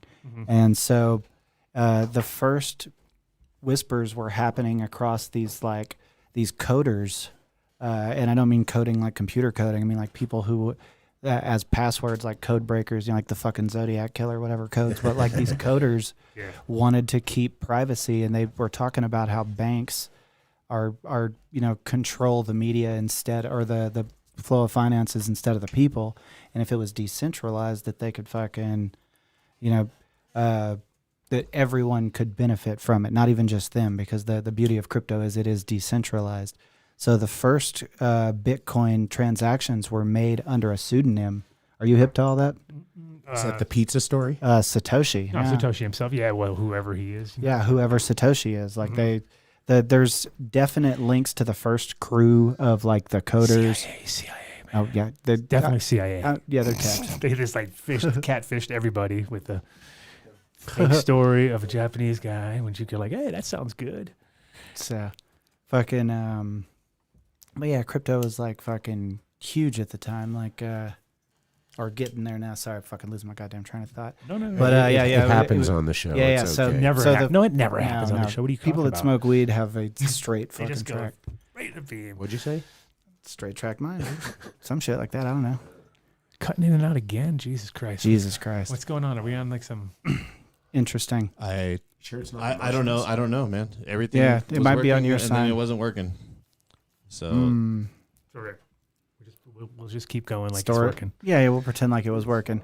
So like it was all early cryptography fucking cats that were interested in it, and they started building these the first network in the blockchain. Like when they came up with the idea for it, there's like 3 or 4 people that could be Satoshi, but it's never been like proven. But people were pissed off because fucking you had the opportunity to like fucking take away from the fucking the government's whatever, and like fucking the government was worried about tax evasion, and that he was facilitating all these. I mean, the like, funny part drugs is that now you see how it's getting completely adopted by everybody. I mean, in El Salvador, entire countries are now running on it. That absolutely legitimized it. Which is amazing. It became the Swiss bank, just not only accessible to the rich. Now everybody could move money anonymously. Well, it's not. Well, the funny part is it's so not anonymous. It's the opposite of anonymous, and which is where everybody got this whole misnomer of the whole thing in the beginning, where it was like, oh, it's just for people who want to avoid paying taxes, and it's like, actually, it's the only thing where you're on everybody's fucking computer everywhere, logged all it. There's no you can't say it's not you almost. Yeah, at that point. No, you can't. You can follow Etherscan back to any Ethereum contract. You can follow the Bitcoin chain back to the very first transaction. Exactly. And see what wallet made it. So right. So it's one of those deals where you're just like it's the opposite, and it's funny because they're you see now. I think it's like taken them a long time to even realize it, and now that they do realize it, they're like, wait a minute, this is awesome. We can track it even better, and it gives you. It's just the problem of the. It seems like the rollout was because of the Silk Road and the adoption of people buying drugs online with crypto made everybody think that that's the intent of the whole thing, where it wasn't really never was the intent. What do you mean the intent to legislate morality created crypto? Right? Pretty much. You want to legislate morality. Well, we're going to find a way around that fucking bullshit. So, the idea of crypto was to take the money back so that the people were the bank, and that we would get the people who participate in the projects are the ones who benefit from it. Like our current economic system is fucked, as we all know. Like we were raised to believe that a fiat dollar is worth a 1 and that it doesn't change value, when in fact inflation is proven that a dollar isn't worth a fucking thing like it was when I was a kid. And fucking it's crazy. Kid, 2-3 years ago. It's crazy to go. It's crazy to like go by. A good way, in my opinion, is to go by the amount of bags of groceries you get, like for the money. Because when I was a kid, I remember my mom would go out and spend like $100. We'd spend like $100, which was full cart, which was a lot. Like $100. Like your mom would spend $100. Like I'd be like, yeah, we spend like $100, but we only go once a week, and then we fill up like crazy. Now $100 is like three yeah, bags, dude, especially fuck. if you go to like Nature Grocers or something. You're really fucked. Yeah. You know, it depends on what level you're at. Like you can sort of get away with it if you're at some lower place, but if you're at like a Nature Grocer, dude, whole paycheck, you're fucking even coming out with less. You're like, You mean whole Amazon? So Yeah, the whole beauty paycheck. of where crypto has gone now, though, is like now it's this market worth fucking billions of dollars because any economic system is only worth what people are willing to invest in it. And that's when the banks get all excited because they hear, oh, Bill, now you're saying the They B want a word. position. Okay, but the B word doesn't really work too well because it's decentralized. There is no fucking bank. The way that these transactions happen is a staking computer or a mining computer on the blockchain is doing the work to facilitate the transaction of two finances transferring. So the small fee that the bank would take is now taken by the person who owns that computer instead of the bank. And that's why the bank doesn't like it. That's why Biden wants to fucking dig in everyone's fucking accounts. That's why. Isn't it funny how that whole thing with the like $600? Like, wait a minute. So are we going on the opposite? Like, Jesus, And then if you do the math, that's like literally a week for minimum wage. No. What it probably is to the second, like to the FBI is about to be tapped in on this show. What it probably is about to be. This is their favorite show. The They love to conspiracy watch it. theory This here. is like, they love to see the technical difficulties. Oh Jesus, yeah, That's we what have a you're- bunch of them. I came for the technical difficulties, and then I hung out. Stayed for the crypto. For the felonies. Stayed for the Stayed for the felonies. Well, this is where we do this a lot. No, we did the first time. For sure. The views of the guest on this show do not reflect the views of the Nice. Adam Dunn Show, and we assume no liability. And this is not any time. What? Oh shit! Call Should we answer it? Yeah, it why could not? be. Could be a Brandon. Chad. Is it Brandon? Yo, welcome to the show. Could be Who we Hennessy. got? Captain Crypto. Captain Crypto. This guy's fucking good at this shit. What's going on? Chilling. Who's Captain Crypto? Is it Hennessy?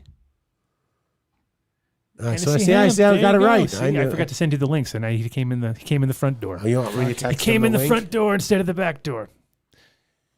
Oh fuck! You sent it 98 seconds ago. No. Jesus. So Christ. yeah, we were just talking with Pogo about a little history on crypto. So maybe I don't know if you were listening, but you can. You're I try. And fuck, this is my opinion is opinion based off the fucking internet. So what do I know? We're all.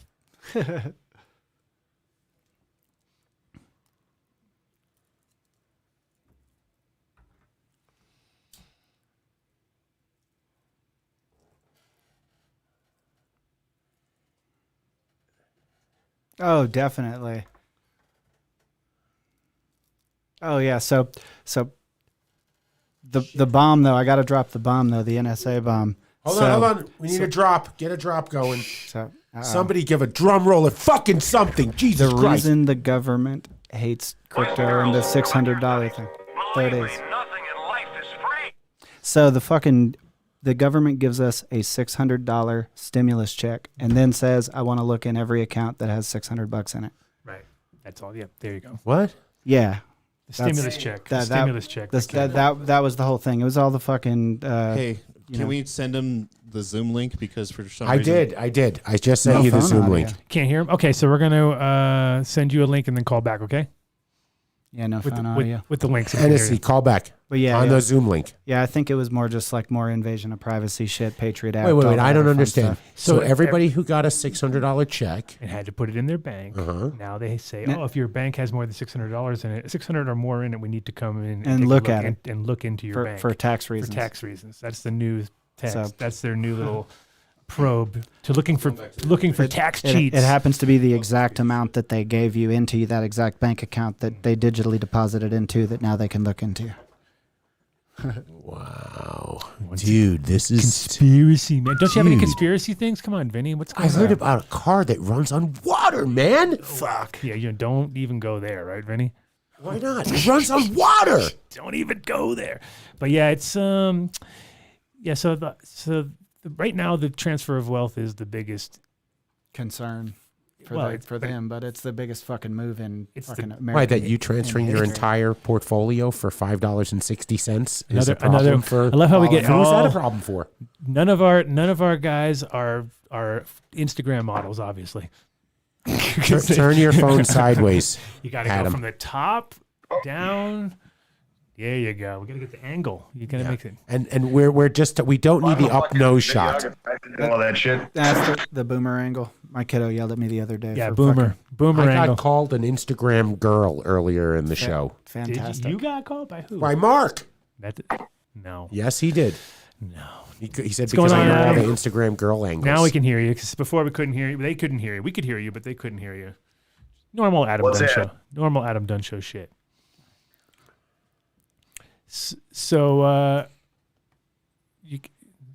what? Well, where were we? Let's go back to where we were. You're asking me. I'm stoned. So, history of crypto, where we're at now, how pipes meet crypto. Let's hit some segues. Let's do the segues. Nice. So, wasn't the before we're about to blow your mind, Adam. Here you go, live on the Adam Dunn Show. Isn't it the same way that glass prices rose and fall with the price of oil back in the day? So you're saying now it's basically crypto related? Well, his particular pieces will be definitely crypto related. I'm one of the few people. I heard. I'm one of the few people who are linked to the gambling market, the booming market, but it turns these things into an investment. You know what I mean? So basically, to catch up anyone who's unaware, I've taken NFTs, non-fungible tokens, which is the new fucking rush in crypto. And a non-fungible token, I'll dump real quick what that is if you don't understand. A fungible token is one that is easily exchangeable, like a dollar bill. We can trade dollars. They mean the same thing. A Bitcoin, dollar's a dollar. Yeah, exactly. A Bitcoin and Ethereum, even though the value changes all the time, we all agree that the value is the same at any one given point. Mm-hmm. So a non-fungible token is a token that is minted on the chain the same way that a token would be minted that would be a crypto token. So it's stored in a wallet the same way, transferred the same way, same cryptography, same truth in ledger. But it's a coin that has a little extra metadata attached to it, and people have been using it for art sales and for utility. Like there's one huge NFT group right now, the Bored Ape Yacht Club, that their utility is a entrance to their club, and actually quite a few projects, including our own, have wanted to follow suit with that because it's really like building something tight. And NFTs right now are only on Ethereum, right? It's not non-tangible though, M1K3, because non-tangible means that you can't get it. So there can be things that are non-fungible that are tangible. Real art is non-fungible because like you can't take two paintings. If one painter painted them, they might have different time in them, different value based on the subject matter. You know, they're on the same canvas, they use the same paint, they use the same everything, but it's not worth the same. So the tokens are the same way. These non-fungible tokens are a token that is on the blockchain, but it is it's fucking has this extra metadata attached to it. So when you hit Bitcoin and you think about it, it could be referred to like a digital gold, right? Like it doesn't do anything other than you can collect it in your wallet. And that's great. Like everybody follows Daddy Bitcoin. It was the first one, and the market really thrives on it. But Ethereum, on the other hand, which is a newer protocol that came out, allows every token to have metadata attached to it, aside from this art that is also like a computer code. So before, where you had a computer virus, a bunch of ledgers and nodes checking each other to make sure that everyone's crypto is straight. Now each one of those nodes and each token can also execute a function or a command. So it becomes more like a supercomputer. Right. So after you attach this metadata on the supercomputer, you're now on a network where you can make transactions with these tokens, and based on the hype of the project, the utility of the project. Yeah, so like the utilities is what's interesting to me, because it's like there's some stuff that's not really, it's just an image and there you go, and it's like so a lot of people are into that too. You know, there's collectible PFP. Profile picture. Is that like what the sports thing is? It's so that you're definitely on board. There's a bunch of these like fucking. I can't believe I can't think of the name of it right now. Smoking weed, fucking. But Top Shot. Fucking. That's it. That's it. So I follow a poker yeah, commentator, 61K. Joe Stapleton, who was actually was going to come on the show once when I saw him on Instagram, not using cannabis, but he had cannabis like edibles on there. Nice. But he does a thing where he participates in like group buys for Top Shot in the hopes that they're going to wind up with that one NFT that is the... So I have a homie that we fucking bought this fucking ape at like $2,000. You know, it was, or not 2,000, it was 2 Ethereum. So it was probably like 5,000 at the time. Right. You can look at everyone's OpenSea at their wallets. Like he has offers on this monkey right now. It's a cartoon monkey picture. Yeah. He has offers for $120,000 right now for it. That he's not accepting, by the way, because he's holding on to it. Is there a way to sell part of it, though? To say, I'll sell you 80% of it so that if you want to take the risk on the 80% and shop it around and... You know, there's probably going to be fractional lending soon. You just put it into the fucking world there. I'm sure people are working on fractional lending. Well, because already, I would want to keep a piece of that. I always thought that the reason the NFT was it always credited back the original artist with a percentage of any That's transaction. the most interesting part of anything. That's what I love. You know, like you created the NFT. Adam says he wants it for 10 grand. You sell it to him for 10 grand, but then he sells it to me for 20 grand. I thought somehow you benefit from that. So that depends on the contract. That's a good deal.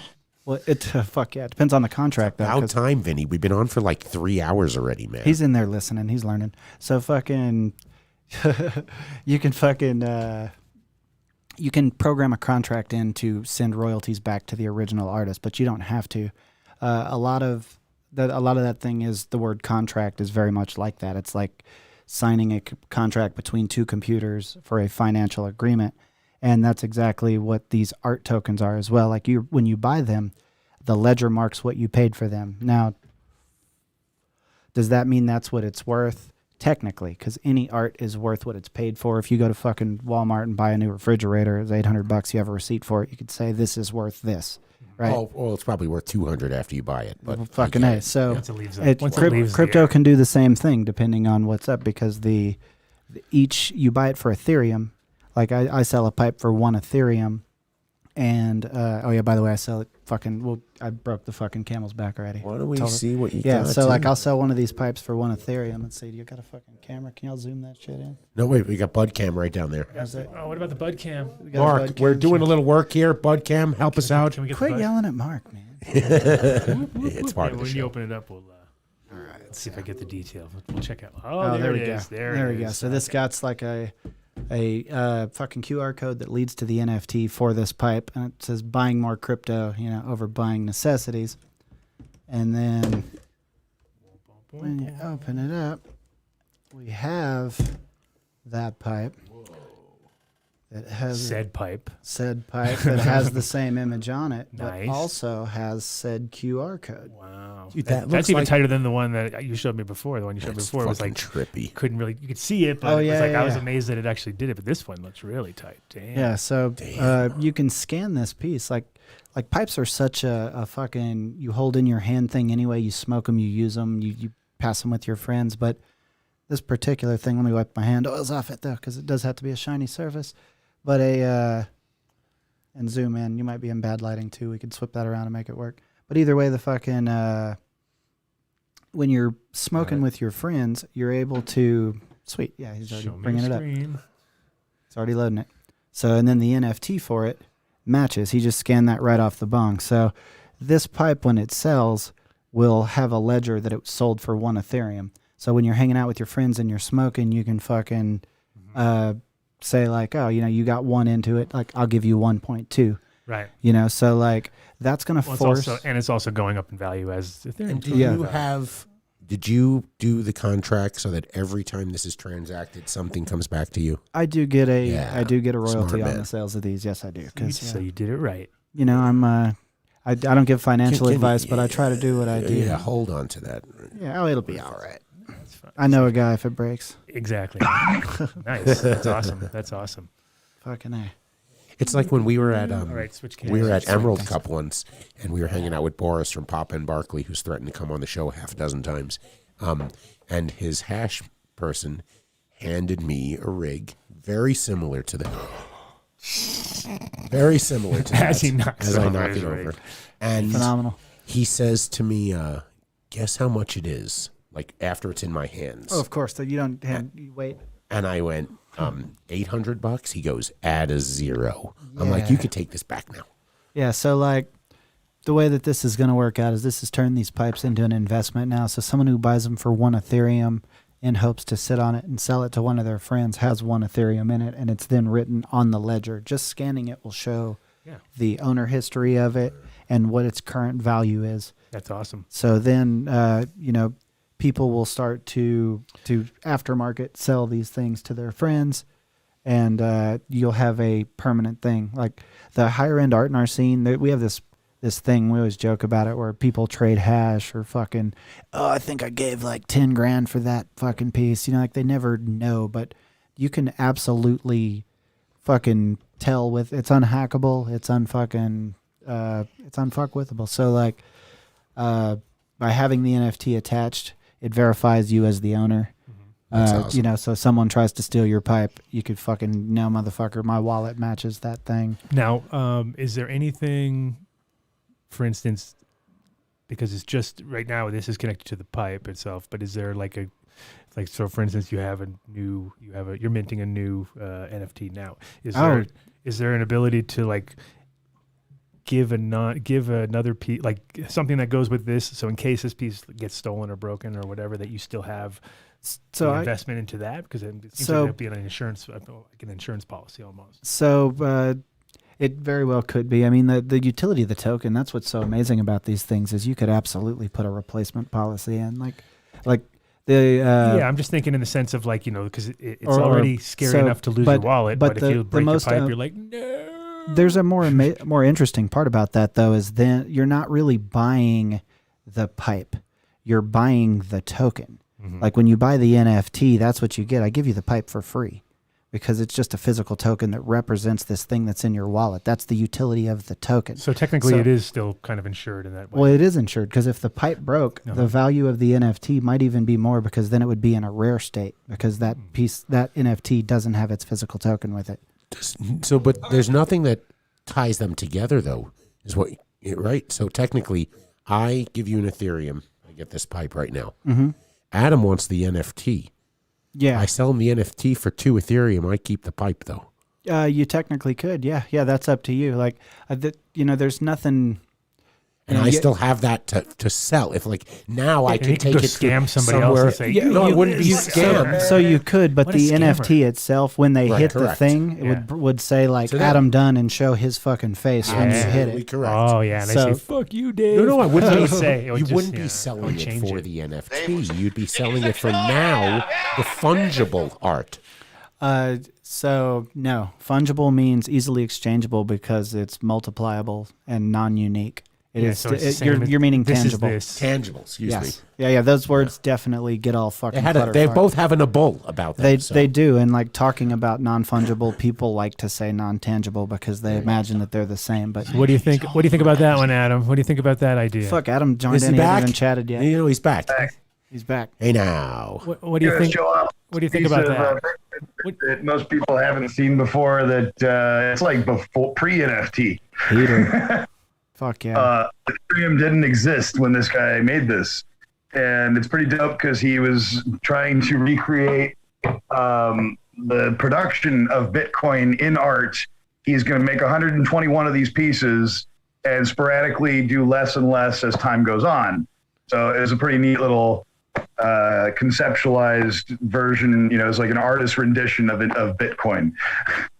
Nice. And it's the Black Swan, so it's got a whole thing to it. And nice. I liked it, Banksy vibe. That's tight. Yeah, it's tight. Well, that's awesome because it's like, I just love the idea that you're secure. You got your money invested in something, because that's the biggest problem of Glass, in my opinion, has always been like, everybody would be afraid to invest as an investment because they see it as a breakable thing. That's like, why would I do that? Especially I handed it back to him when he told me it was $8,000. Right. So that's huge. That changes. Is there anybody else that's doing anything like this, you think? So I'm definitely the first one. I released this back in May, and then since then I have seen a couple other artists who are doing like art that's not related, that's not scannable, nothing to that level yet. No one's really figured out how to cross that threshold. I fucking love it. I used to advise to a company called Lucid Green, and their whole platform is built off of a QR code that is based in the blockchain that actually was going to have an Ethereum token attached to it to train bud tenders. Ahead of your time. Yeah. No, they're still out there. Go to lucidgreen.io. They're an interesting company. Fucking A. Yeah. Yeah, so like, but I'm into the whole NFT scene in general. So like, this is non-fungible token meets physical art, and like, you know, I'm brilliant. I'm also on a development team on a strictly digital, strictly crypto community-based building project that I'm launching tomorrow at 6 p.m. We're launching Hash Wizards. Discord.gg/hash wizards. Let's talk about the wizards. Can you text it to Mark and he can put it up on the chat? You know. I can do it. Discord.gg/hash wizards. And so like hash wizards is like the word hash implies a unique identifier string or a variable. So, and wizard implies a savvy investor. So this collection of art is 8,008 wizards that we're minting on the chain, and each one will allow you access to the back end of our website, which will be like the community building, such as the Bored Apes did. But we're also taking a third of the mint, 33% of all minting costs, and putting it back into a multi-signature community wallet. What that means is if one of the development team gets hacked or whatever, that the money can't disappear, and it helps secure it for the community. And there's been, I've seen a few crazy stories about some. You know, it is the Wild West, and lots of things are like another monkey crew thing that they tried to do, like probably just biting off the other guy's thing, and couple million just disappeared in a wallet. Well, it is the Wild West. Everything's JavaScript and computer based. The chain itself can't be changed, but if you trust your money with a unsavory lender, if you put your money into a fucking investment company that is going to rug pull and steal all your loot, like that's on you. You got to do your own research. It definitely helps to be able to read JavaScript and read the contract. Boom, there's the Discord. What would your you talk about community, and how about sponsoring a podcast in the cannabis industry? You know, put some of that Ethereum to work. No shame. What are you talking about? So like literally, we're planning on putting that Ethereum to work. The idea behind the community wallet is to build community, help build smarter investors. We're going to we're setting up these live events that are for holders that, we're trying to help get people through the coming crypto winter, because it is very predictable. It's on about a 4-year cycle so far that we've noticed. And like, we'll be able to survive this upcoming winter, because right now we're in a really, really hot time for crypto. Like Bitcoin's tickling the low 60s right now. It was over 62 today. 62 this morning, yeah. And so like when this thing hits parabolic, like we all assume it will, it'll be over 100K or over 200. It's not going to last. Big investors, big whales are going to pull their money out. The market's going to crash hard, and it's going to be, it's going to take a while for people to reinvest, putting their pennies in when they're buying on the dip, for it to build back up. But if you watch historically, there has not been a spot every 4 years. You can mark any date, any time on the calendar, and look 4 years later on the Bitcoin, and you have made money. Like it's making more and more value on its own because of the amount of trust that the community's putting into it, the amount of money that's going into it. It's like it's ratcheting up each time. It kind of gets up to a certain point and then hangs on and then ratchets up a little bit Exactly, and it'll fall, but it never falls back to where it was. Right. I was just talking about this earlier, a couple places, how mankind is about to get a lesson in exponential math. Oh, yeah. Oh, yeah. Well, and the interesting thing, right, is you talk about exponential math, but only 10% of the planet even has access to the ability to play in the crypto market. Does that mean that no matter what you do, just get in? Well, it's also like, imagine when like the difference between like when America only produced albums, for instance, or England, and all the Western, and now all of a sudden you look at the artists Like a new artist will come out in China and blow any old numbers away by like 100 because of just the volume of people that are out there. So imagine when the volume of people that can get access to it is increased. Yeah. Well, 10 could or we 100-fold. NFT a show? Yes, you could make an NFT. Like out of somebody anything. said, I want to own the worst show show that Yes. Ed Rosenthal was on the Adam Dunn show. Yes. I want that one. He's Yeah, going to try to sell so- everything now. No, Can you no, so- NFT that cup? Yeah, and that. funnily and enough, you this? kind of can Is sell there just any way you about can put that anything, bong but- back in the case right now? It's Sure. making me nervous. No, Sure. don't do that. Oh, look at I ding don't care, dude. Like I made this fucking Worrying, thing. God. This guy's so nervous. I was going about to jump shit. off the table. And I wasn't. I was. There's cables I thought it would be everywhere. good for radio. radio. Do people listen to this as well? Where's the podcast at, Adam? Well, this is not a podcast, dude. We're faked you. We're faking you out. We just Nice. wanted you to educate us on NFTs. This is a and not free have to pay your NFT class. We consulting. didn't want to do the class. We didn't want to pay. Excellent. This is better. Oh, class. Fuck. I needed. It was so many things to do. If any of you guys are in Florida, I'm teaching a class on glass blowing, sculpting with grime glass. It'll be the 19th through the 21st. Like next week. I got to be in fucking October. Florida. Tuesday. Yeah, Tuesday. We go to Vegas on Tuesday. Fuck. Yeah, MJBizCon. I go to Vegas. Yeah, we'll go to Jerome Baker Glass Studio on Friday. Fucking A.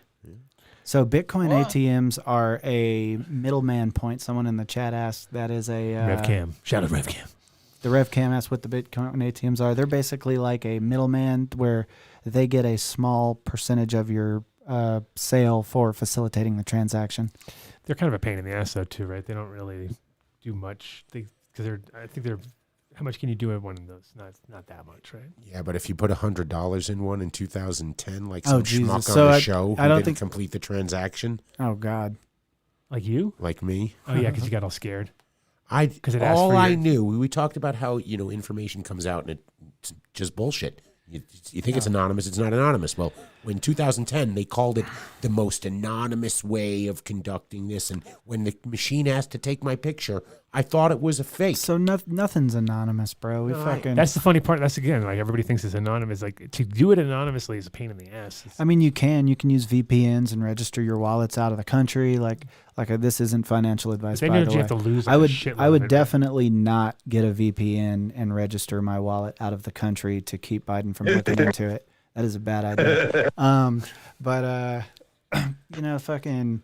It's not anonymous in that even this wallet, even though it's tracked somewhere, like that wallet ID is on the chain. You see what transactions it made. Sure. You see what money it's got. You see, like you can go and see on Etherscan the big transactions just by the amount, sort them by that, and then track back wallets. Like,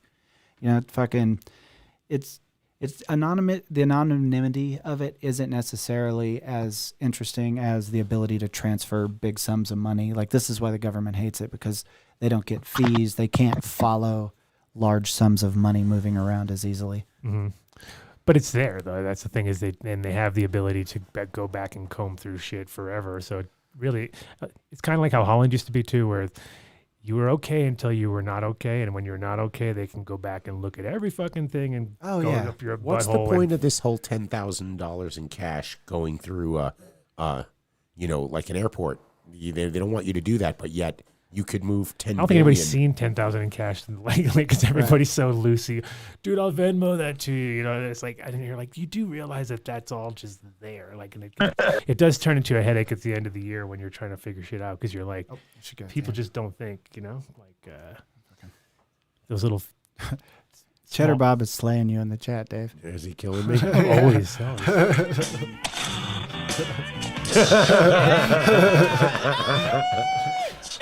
No, what do you mean? I'm shedding spike proteins onto everybody. It's good. It's good for my immune system. That's right. That's right. You do me, I'll do you. So where else in the cannabis game do you that's not see the way this it works. taking form? Because I think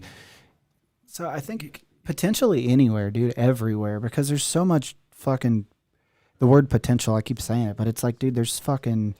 The world is our oyster. We could attach different utilities, like cannabis companies, dude. Imagine like buying NFTs to be into an exclusive breeders club, because like how goddamn long does it take to fucking backbreed something to where it's fucking genetically consistent? Like imagine there's so many people that are interested in the bigger brands. Imagine being on the Insiders Club by owning an NFT. Imagine buying an NFT and getting inside to events. Like you could you could technically buy an NFT and fucking attach it to any type of utility or fucking, as I think around, like there's fucking so much going on right now. There are people that I'm talking to one guy right now who's in a natural organic no-till soil collective, and they're like doing cannabis soil as well as like high-end food, all organic, and they're selling NFTs to access the website, which brings up the maps of the network. And that's the beautiful side of it. Unfortunately, I see. It's like Domino's where were all Pizza. these when we were doing raves back in the day, right? When Oh, you no just be lie. like, you got to buy the NFT to get to the rave. It's basically the same thing. It's like almost like you're Bro, you could buy the NFT and trade it for the fucking pill. Right? Exactly. No, it's just so funny. Oh no, I'm waiting to see like Domino's Pizza will create like an NFT for a lifetime of free pizza, Right, or something like that. It's probably already in the works to be like every company wants to be all over it. Coinbase just announced that they're launching an NFT platform, and in 24 hours they had 1 million people as pre-signatures sign up. Damn. Like the market is the fucking Wild West right now, and crypto's booming. Like there's going to be a lot of sad investors, after the winter because winter's coming. But I'm checking. Adam sent me some NFT swaggle-doodle, like we didn't know what it was. You know that NFT thing you sent me? Swaggadoodle? Well, you sent me that NFT that was worth $10,000. It's in Baloney money or whatever it is, and now it's worth $6,300. Oh yeah, you mean no, it's not an NFT. It's actually called NFT protocol or something like that. It's like some coin that's just like it's fun to watch, but you can't cash it out. But it already lost. What do you mean? It went down 34%. Oh, I know, but it doesn't matter. You still can't. Right, it's monopoly money. It's just fun to watch.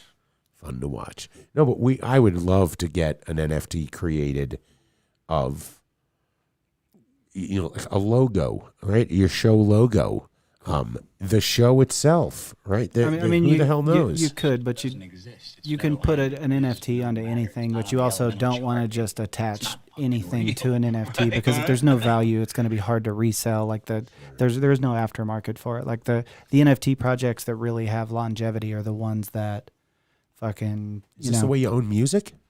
Will you NFT music, and this way it's. I don't know who the fuck it was, dude. Fucking, I seen something recently like about some guy dropped a track for like $1 a song and made $1 million in fucking 20 minutes. Nice. Well, we're gonna actually have another guest popping in soon from Nice Drips, Josh Gulazarian. Nice.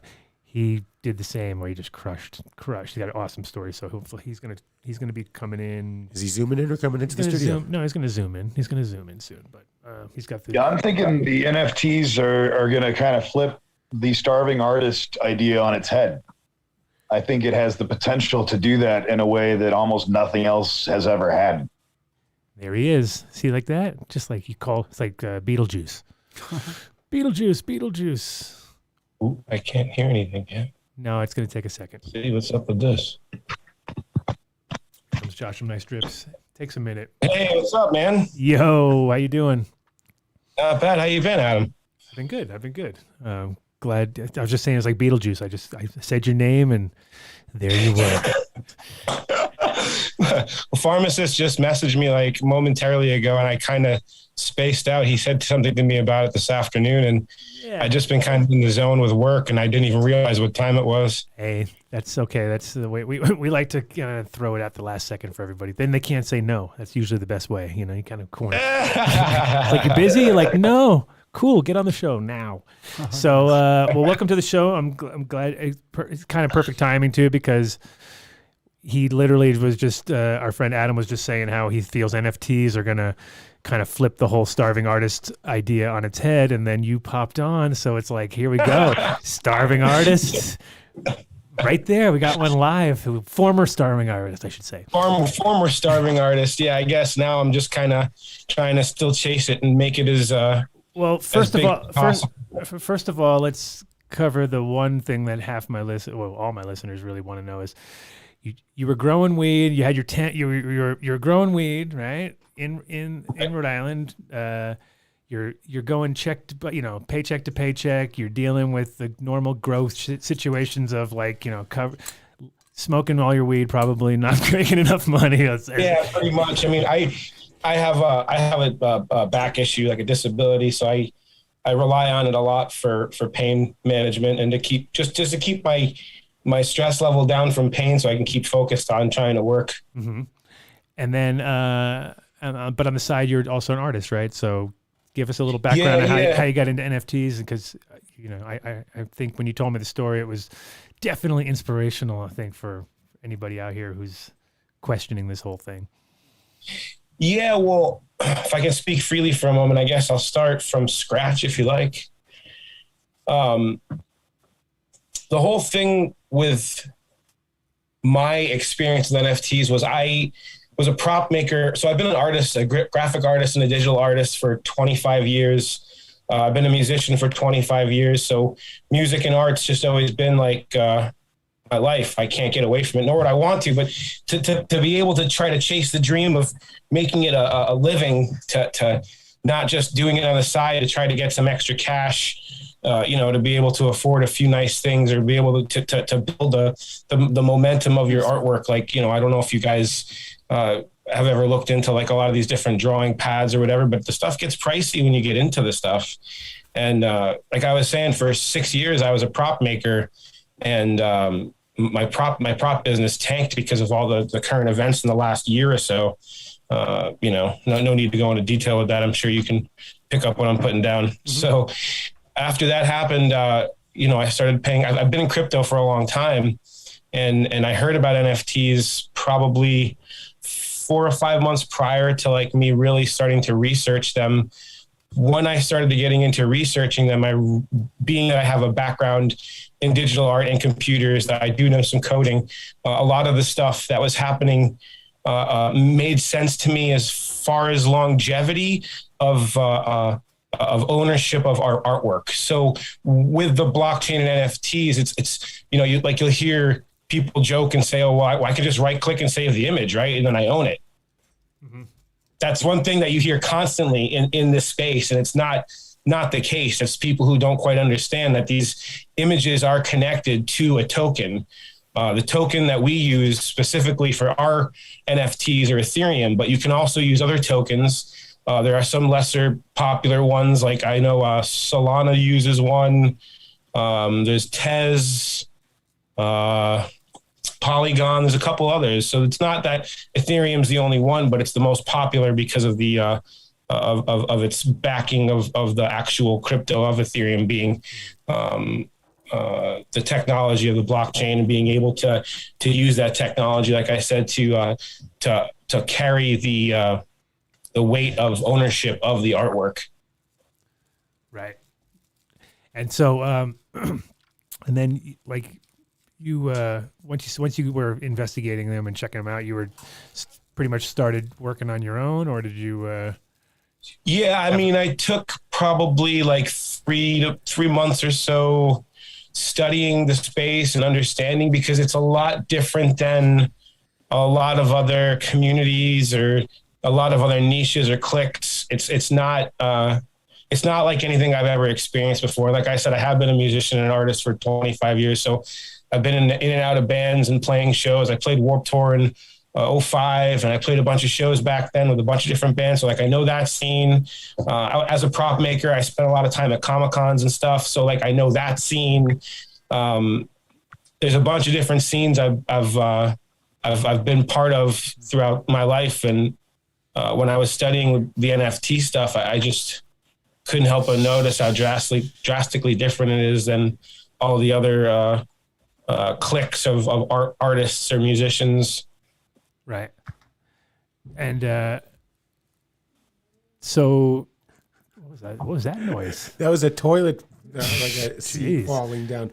So we're wondering, see, Mark and Vinny are both gone, and then all the video's all fucked up. It's all right. It's all right. It's all right. Nothing to worry about. Normal Adam Dunn show. We see half of you. If you move to your left a little, you'll probably get on camera. Whatever. It's all good. So you see half of me? Yeah, well, we got it's like you're in three different screens at once. There we go. Oh, look who's back. Maybe fix the video, buddy. Oh man, what happened? Now you look good. Now, we got you on the bottom left of the. Yeah, I rolled to the left a little. Here we go. No, it's all good. He's back. He's back from the toilet. We thought you hurt yourself back there. Yeah. Mark. Did you fall in, Mark? There was a lot of noise. No. All right. Where's the pharmacist? Is he coming on or is he hanging out? No, he said he couldn't come on. He threw you to the wolves. He's like, I'll just throw Josh in. It's the first time we've ever listed someone. It's the first time we ever listed someone in the card who didn't show up ever. Yeah, that happens normal. So tell me a little bit about your miracle run that you did there, because it definitely is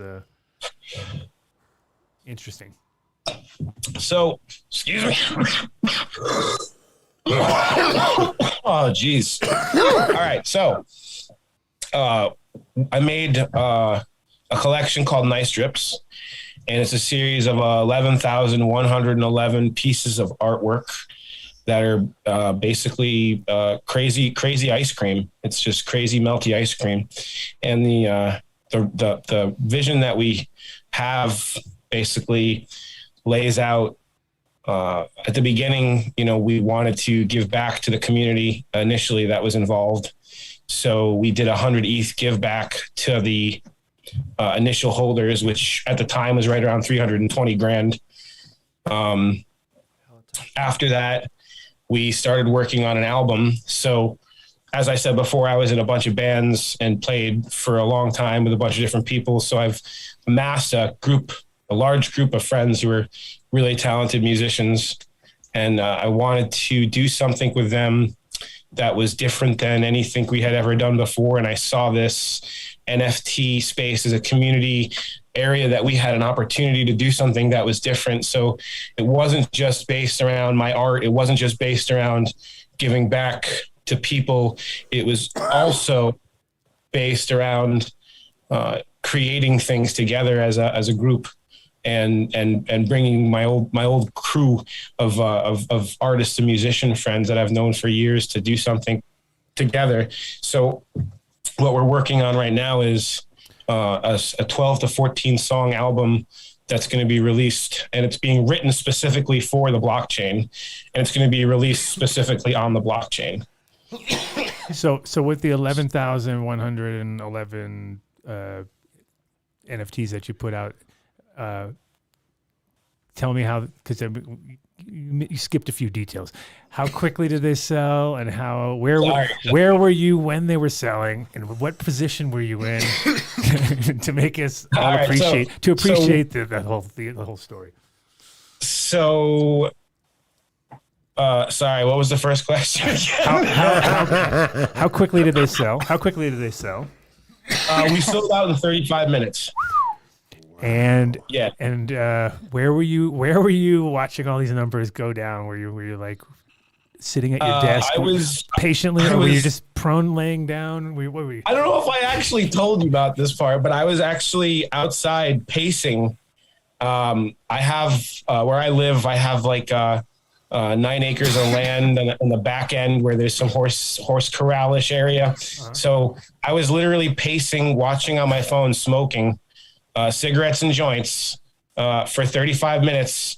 And then when it sold out, I immediately fell to the ground and started crying like a baby because to frame this for you gentlemen, to frame this for you guys, I only had about $5,000 to my name and didn't know what the hell I was going to do after about a month or two.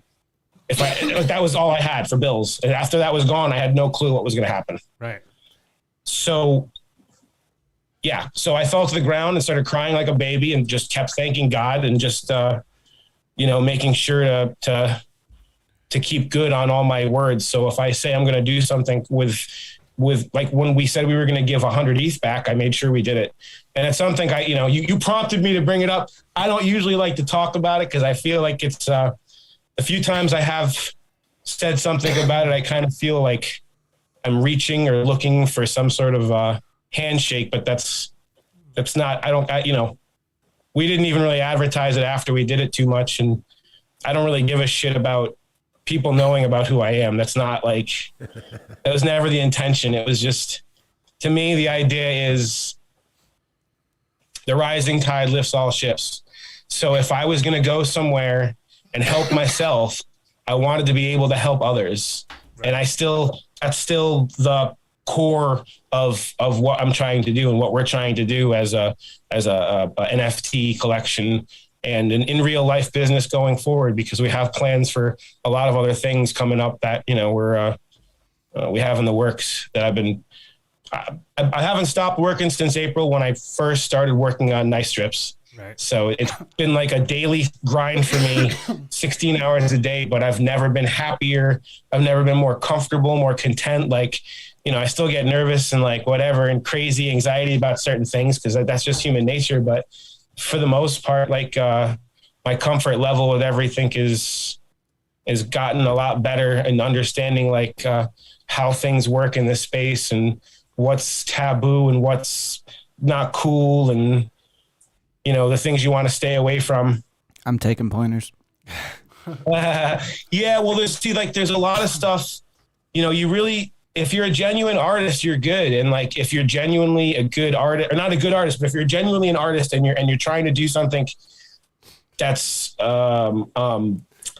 transparent, people see it and they're cool with it. But like, if you try to be sneaky and try to charge too much, or people smell that on you from miles away, and they can tell, and they don't want anything to do with it. It's on the blockchain. So what was the mint cost, if you don't mind me asking? What's that? What was the mint cost of the drips? 0.03. Fuck yeah. Yeah. That's hey, good. You didn't have anything to do with the Grateful Dead T-shirt that involves an ice cream cone melting. No, that's pretty cool. No, what a long, strange drip it's been.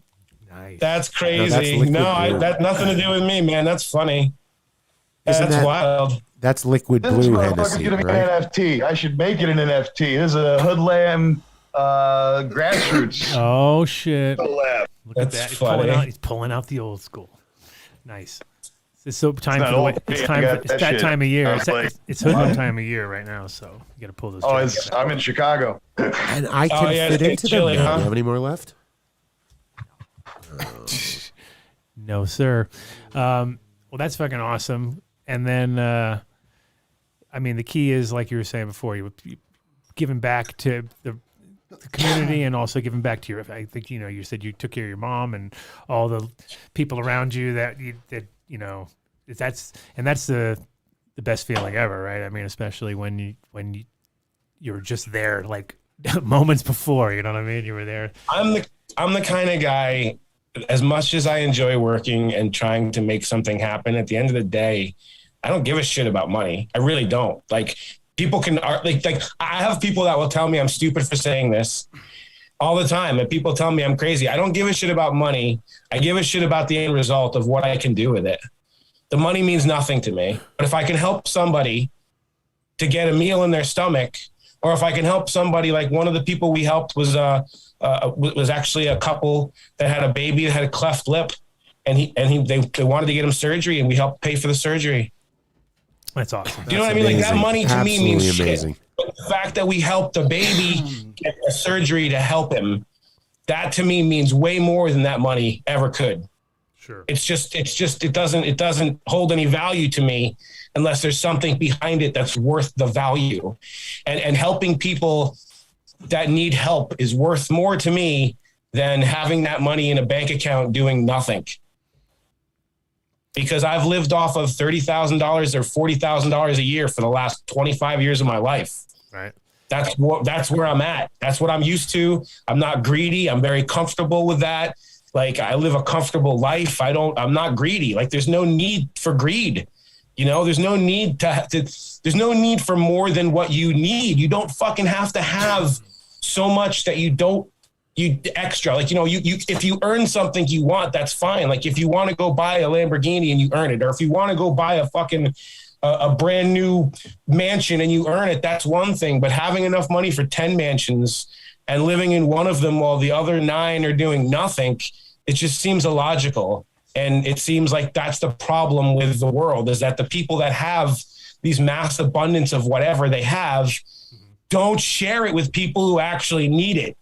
And instead they share it with themselves through fake donations, through corporations that they actually own. Don't call out all my scams. Those are all my scams. Shh. Adam Dunn wrote that book. Have you invested? That's how I do it. Everything. Have you invested in a podcast off on a lately? tangent, man, but you guys put me in that position. I can't help it. No, it's good though. And the thing is, I mean, that was the key. Is that it's like the people who always give. Like if you have $2 in your pocket, you might give $1 to a homeless guy because you're there. You know what I mean? You're already in that feel like, hey man, you'll actually get more out of that $1 than I will because I'm just like, to me that's not even nothing in my pocket at this point.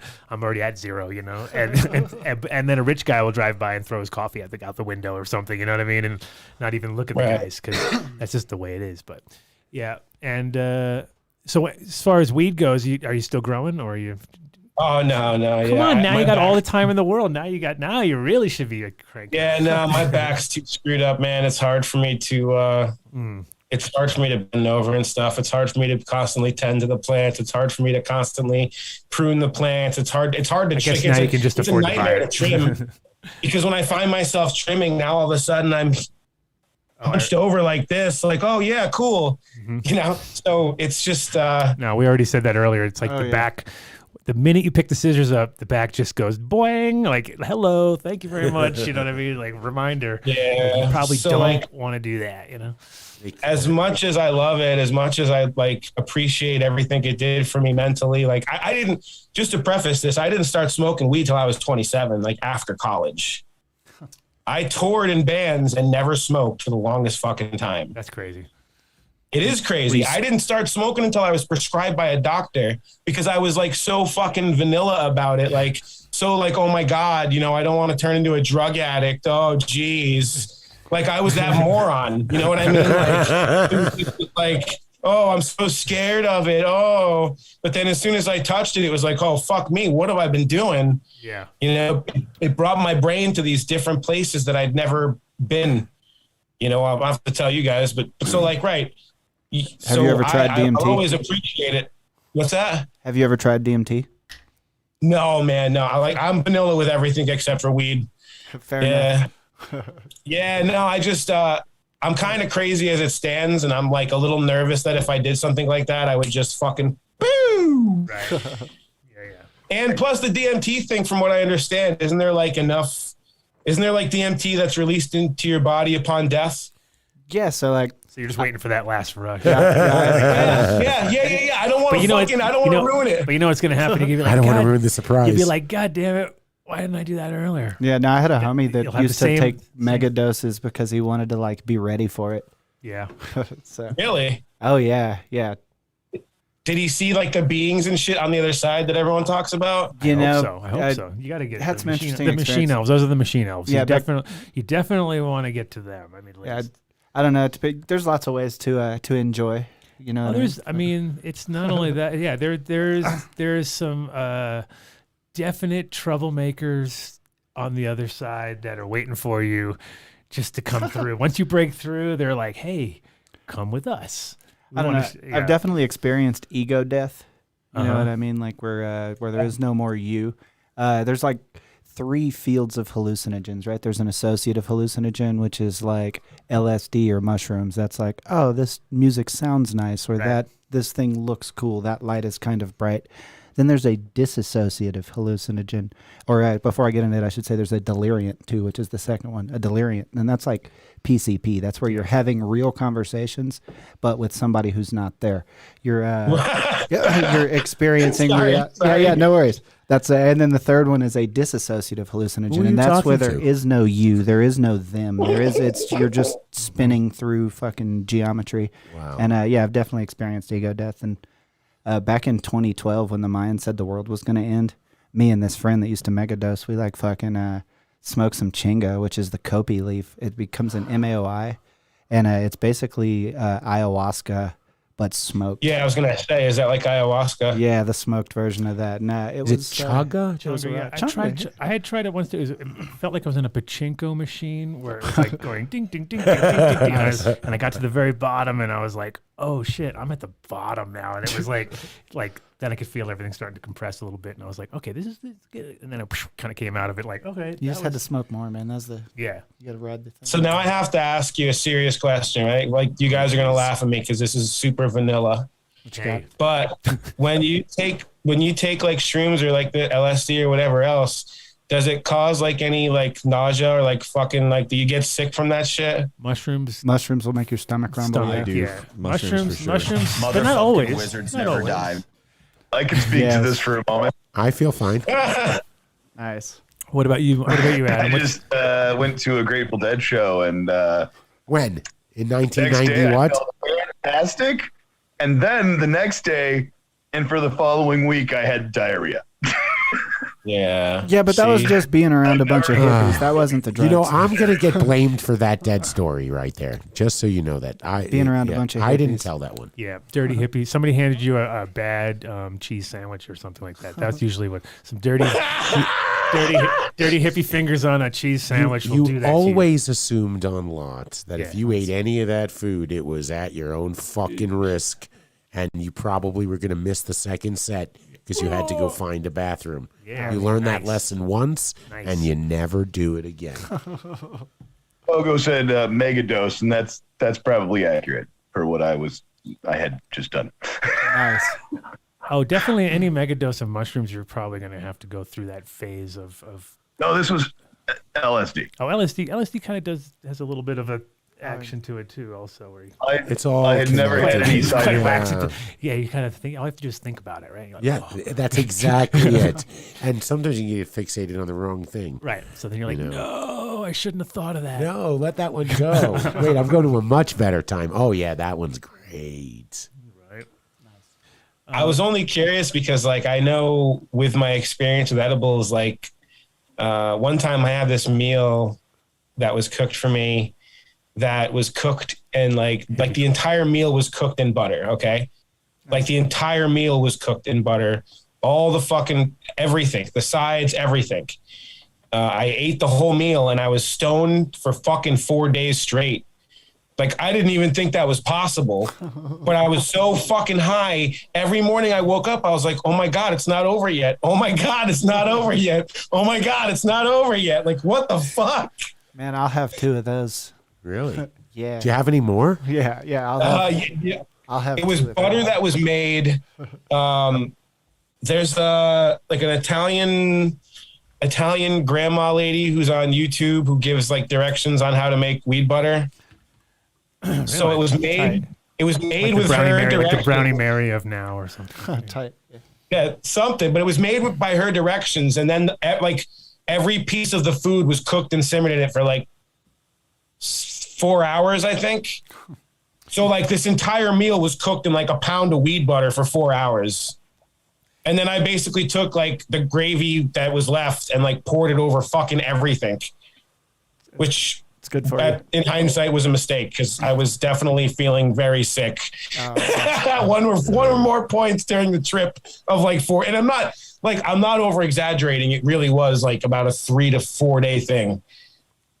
That's an interesting one. We probably need Dr. Mark to It's come. a slow. I mean, it's all edibles are definitely coming like taking a lot long. I mean, I don't usually feel them till the next day anyway. The first wave, let's say. But if you get it, if you're saturating yourself like that, then definitely you can take a good 48 to 72 hours. I can imagine.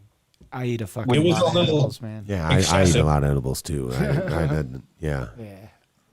We did one on the show. We each ate 1,900 milligrams. When was this, man? New Year's, right? Oh, Was yeah, it New Year's? As long as it wasn't like you should have been here at 4, man. We did the 5280 challenge. It was a lot. It was a lot of fun. But no, you're right. What happens is you hit a point where you just can't absorb anymore. Yeah. At that point, maybe because it was in such, it was a lot of fat, right? It was really absorbed into the fat. It just probably sat in your liver for a few days. Right? No, we need Dr. Mark Scaldone. He'd explain what it is. But it probably just sat in your liver for a few days, and that's how long it took to metabolize. It was crazy, man. I'd never experienced anything like it in my life since. It was a one-time deal, and it was crazy. It was too much. It was too much. Well, I volunteer. I'll try. Science, bro. Yeah, science, man. James Bean was going for Chinese food. Oh, Kung Pao chicken. That's my go-to dish. That's the one. Oh, and the new Chinese restaurant. That's the one I always order to find out, am I going to like that Chinese restaurant? Nice. All right. Why? Because some Kung Paos will give you heartburn and some won't? No, because I know that dish. You know what I mean? I want to see if you can prepare that one really that I like it. Then I know I'm going to be okay trying other stuff. Because I do the same thing with General Tso's chicken, but it's a heartburn thing. Some of them give me heartburn and some places don't. There you go. Pogo, do you feel like you can turn on any sort of hallucinogen that you've done previously? Like you can kind of just get back into that state now? No. Hell no. Otherwise, need the drugs. Detox I don't know. and I feel like I can M1K3 got to figure that out. And potentially recall. Like it's pretty interesting because I just did what I think was kind of a mega dose, and I feel like I can kind of go right back into it in a weird. I can go to a show and dance and kind of experience it again. Well, I mean, you might have like associative feelings with it, but you know, like I don't know. I was raised fucking in the 80s, dude, where like my mom would be like, go get me a cigarette, and I'd fucking run and light it and fuck, you know what I mean? Fucking, she's tethered to the wall on a phone. I'm like rolling a joint in my fucking room at like, 11. So like, you and Adam would have been best friends, man. We get along great every time we hang out, actually. But that's about the right age. Yeah. I was raised across the street from a grain-fed cattle ranch, so like I had access to psilocybin mushrooms from a fucking really early age and like copious amounts. And I was a little shithead, dude. So I fucking. Well, I think once you, I think the interesting part is that once you've experienced a lot of things like that, you can be around other people. And if they're high, you can tap in really quick because you're already like then it feels like you can kind of almost get a little bit of a built-in way to get yourself You're like high. a passenger in the seat, but you're not going to get the full. You're definitely not going to get not the effect. The best is like I was saying, like every time, like when you forget you took drugs is when you get super high. Like, oh my God, why am I so high? Like, oh no, it was the paper I put in my mouth 5 hours ago that I totally forgot about because you just fucking were off. Oh gosh. That's when you get it, slapped around a little bit. But yeah, it's hard to unless you're a yogi. I mean, obviously there's guys out there that can fucking tap into. Oh no, the power of the brain is fucking. You can do it. Maybe that's what's happening to Adam. Maybe you have just tapped into your yogi brain. I think I'm listening to the Grateful Dead and dancing. I bet I am. I think I'm just desensitized, man. Probably. Yeah. Right. You formed some neural pathways. Is the question. Do what? I said, but yeah, I don't smell like a dirty hippie. Got to keep the hair clean. I had a buddy who used to wear patchouli. I actually didn't mind the smell of it, to be honest. Oh gosh! Now you're pushing it. Now you're pushing. Now you're really pushing crossing the line there. You guys are insulting everybody in the chat here. Right. We don't know the chat. It's frozen. Is it? Yeah. Chat's frozen. Mark's got to come use his mouse. No, he doesn't want to do that. Yeah, he doesn't want to work. That would involve watching the show. No, Adam, I think there comes a time where you just create so many neural pathways back to that memory. Yeah, that's what I'm saying. I think you could probably hit some associative. That the memory triggers the feeling, but it's really the memory of the feeling, but really doesn't matter. Or it's like, when you get like super raging alcoholics and you give them like, they smell a beer and then they're just hammered all of a sudden. You're like, whoa, you didn't even drink anything, dude. You just smelled the beer and you got like, so maybe those pathways are so clear. They're so well traveled. I can't trip without taking, LSD or mushrooms, but I can. If you said to me, remember when we had that Amore pizza? In that moment that you say that, I can taste it. Oh yeah, dude.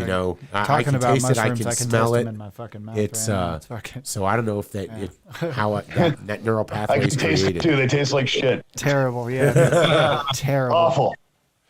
Also, I can't recall any psilocybin experience in any way the same way that I'm talking about. It's very different. I do like it was a as well. I got as they described it by like a hippie that looked scared when he then hit me in the neck with it, and I was like, oh good, here we go. You had the mouse the whole time, Dave? No.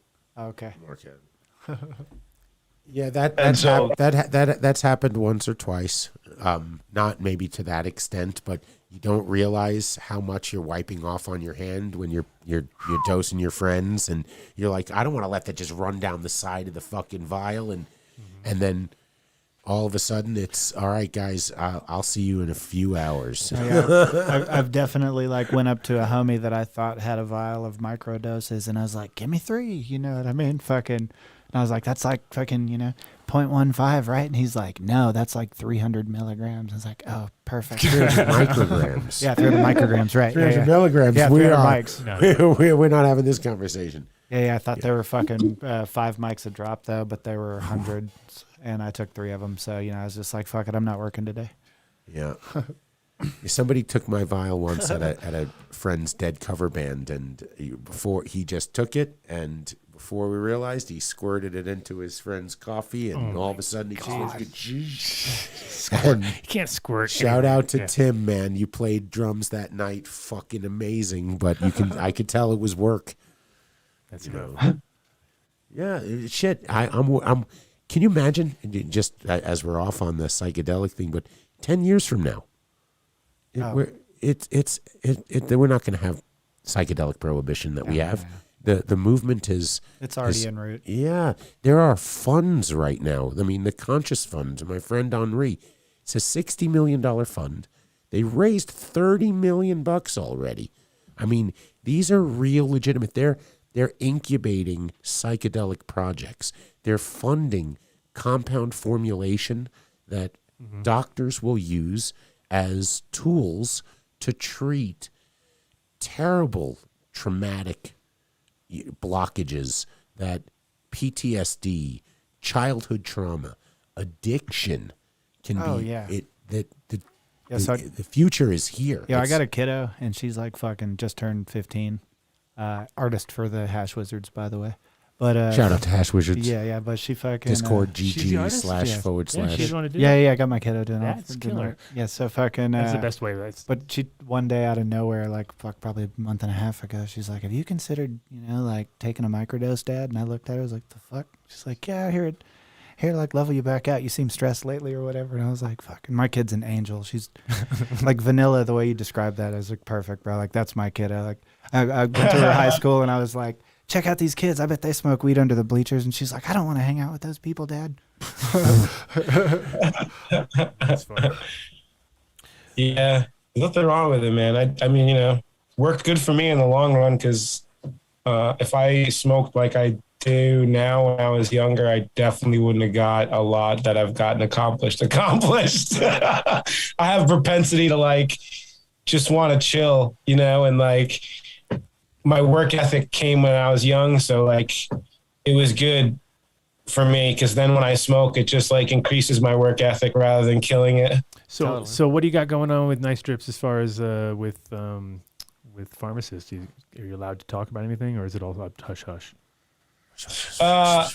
There's some stuff I really can't get into quite yet because there's other things involved, but everything will be coming up, I think, to be discussed like within the next 3 weeks or so. I should be able to, actually talk more. But yeah, there's why I didn't want to come on. Stuff. That's why I didn't want to come on anyway. He's like, there's cool stuff going on behind the scenes that we really can't talk too much about, unfortunately. But yeah, I can say that. Nah, I can't say that either. I knew you were gonna say that. I was like, he's probably gonna go, nah, forget about it. I had to think. There's like things involved now where if I say something that's you not right, can't until the check's been signed. Yeah, really, don't say anything. Dried, don't fuck around. Many a company has crashed and burned because they've said something out loud. It's been repeated, and we don't have the ability to edit. No, we we're barely live. have production staff right now. We don't have production staff. Vinny was dropping. That they hang around. Vinny hasn't even done one as y'all beat sample on in an hour. No, they're the greatest. It's amazing that they're still They here. know they're the greatest. What happened to the drops? Did we pull a cord or something like that? He's scared. He's scared he's going to mess You're scared? Drop something. He was the Fred Norris of Where's all the Wizard of Oz? Podcast I thought we were going to have Wizard of Oz. We had all sorts of good stuff lined up. I know. I'm not hearing anything. It's not too late. I know. We had it all. We had it all lined up for you. Yeah, it's all right. So, all right. So you're not allowed to say nothing. Zippity doo dah. Not really. Yeah. What's the best ways for people to? So now that you have nothing available right now, there's nothing. Everything's sold out. Right? You're just. Waiting Nice strips are sold out. Nice skunks are still for sale. Nice skunks. Okay. How do people get those? It's at www.nicedripsxthepharmacist.com. Oh. Good. I like that. What didn't hold on, something just got. Oh man, Vinny's fucking up over there, pushing buttons. No? Drop a fuck you, Dave. What? Unbelievable! Oh yeah, you need the fuck you, Dave drop. Nice. Wow. Fuck So you, Dave. how many Ethereum would a cannabis podcast go for right now? How active have you been marketing it? How exciting is it? Like, what's the utility we're in it thinking in the long 10,000 run? Ethereum. Yeah, he knows what's up. He knows what's up. Yeah, there's a lot. There's a lot. It's not just like you can't like. We make a few stoners happy here and there. That's about all we do. I'm gonna make friends really with the pissed nice off. strips right now, dude. I'm dropping Hash Wizards NFT project tomorrow, Saturday night at 6:00 here at our time, Mountain Standard Time. 8008 immutable wizards on the ERC 721 compliant. Yada yada. Yada yada. We're Hash Wizards. Yeah. So Hash Wizards. Like fucking hash, like, unique identifier, wizard as in Yeah. Fucking savvy investor, and like the hash wizard token. I got my my Munchkin. She goes by Mothmeat as the resident artist, and she's been drawing these fucking wizards for weeks. Like, there's hundreds of fucking assets, and I've programmed this 13-layer fucking it's a generative production loop. You know what I'm talking about? A generative art thing. I coded my generator. Yeah, What did you use? Did you use Python or Java? So I'm in Java. Yeah, Node.js. Yeah, all right, me too. Yeah, me too. Sweet. So yeah, I've been coding. I got 3 hours of sleep last night because I coded from 8 in the morning to 10 because I'm getting ready for this drop. And they're already super sick, but like I'm adding in lighting effects based on the time of the day. Like fucking, I'm trying to make these an interesting art concept as well as build community and fucking. You have dupe detection? I'm sorry? Do you have duplicate detection? Oh, absolutely. Okay. Yes, sir. Right. And not only that. I wasn't trying to call you ignorant. I just wanted to make sure. No, absolutely. And I'm glad you asked because that's like a good question for me to plug another thing I'm interested in. Like, not only am I detecting duplicates, I'm trying real hard. I'm like 13-layer generation, but I'm only trying to duplicate or do dupe detection on a smaller percentage of the layers. That way they're even more unique. That way you don't wind up like the fucking Mecca Verse with fucking one panel a different color. Yo, you saw that? Yeah, buddy. Oh my god, dude! So I can't comment on a lot of shit. Like I have to keep quiet on a lot of shit because I'm a founder. Like there's a lot of stuff that I can't say. But like when I saw that shit go down, man, and I saw like a bunch of the mods that are in my Discord, like. Can you explain what you're saying? Because like 8 people understood what you just said. So and 3 of them are on it's like this we were call. talking weed talk, like us talking weed talk to people who don't so do the it. Mecca Verse was a very hyped NFT project by some like fucking OGs in the space. And but you knew it was a pump and dump. Absolutely. 220,000 followers in a month. Oh yeah, no, it was huge, dude. So like, and there's more. So they set up this whitelist. They did like a robotic. It looked like a little robot. Yeah. So like the funny, I don't know if you've seen this meme. It's like Dyson ball vacuums upside down, and they're like different colors, but it was fucking so on point. Yeah. I did see that one yesterday, actually. So like fucking the Mechaverse dropped these pieces, and people were like, "Oh, this project actually is a secret. Find the difference." It's not like people were getting 2 tokens. Like so close. The beauty of generative art is that you can make things that are incredibly fucking unique. Mm-hmm. But their projects were like incredibly well modeled, but the generation was all down to coloring and color schemes, which was a poor choice. And like there were and sorry to cut you off. No, go ahead. Only one color background.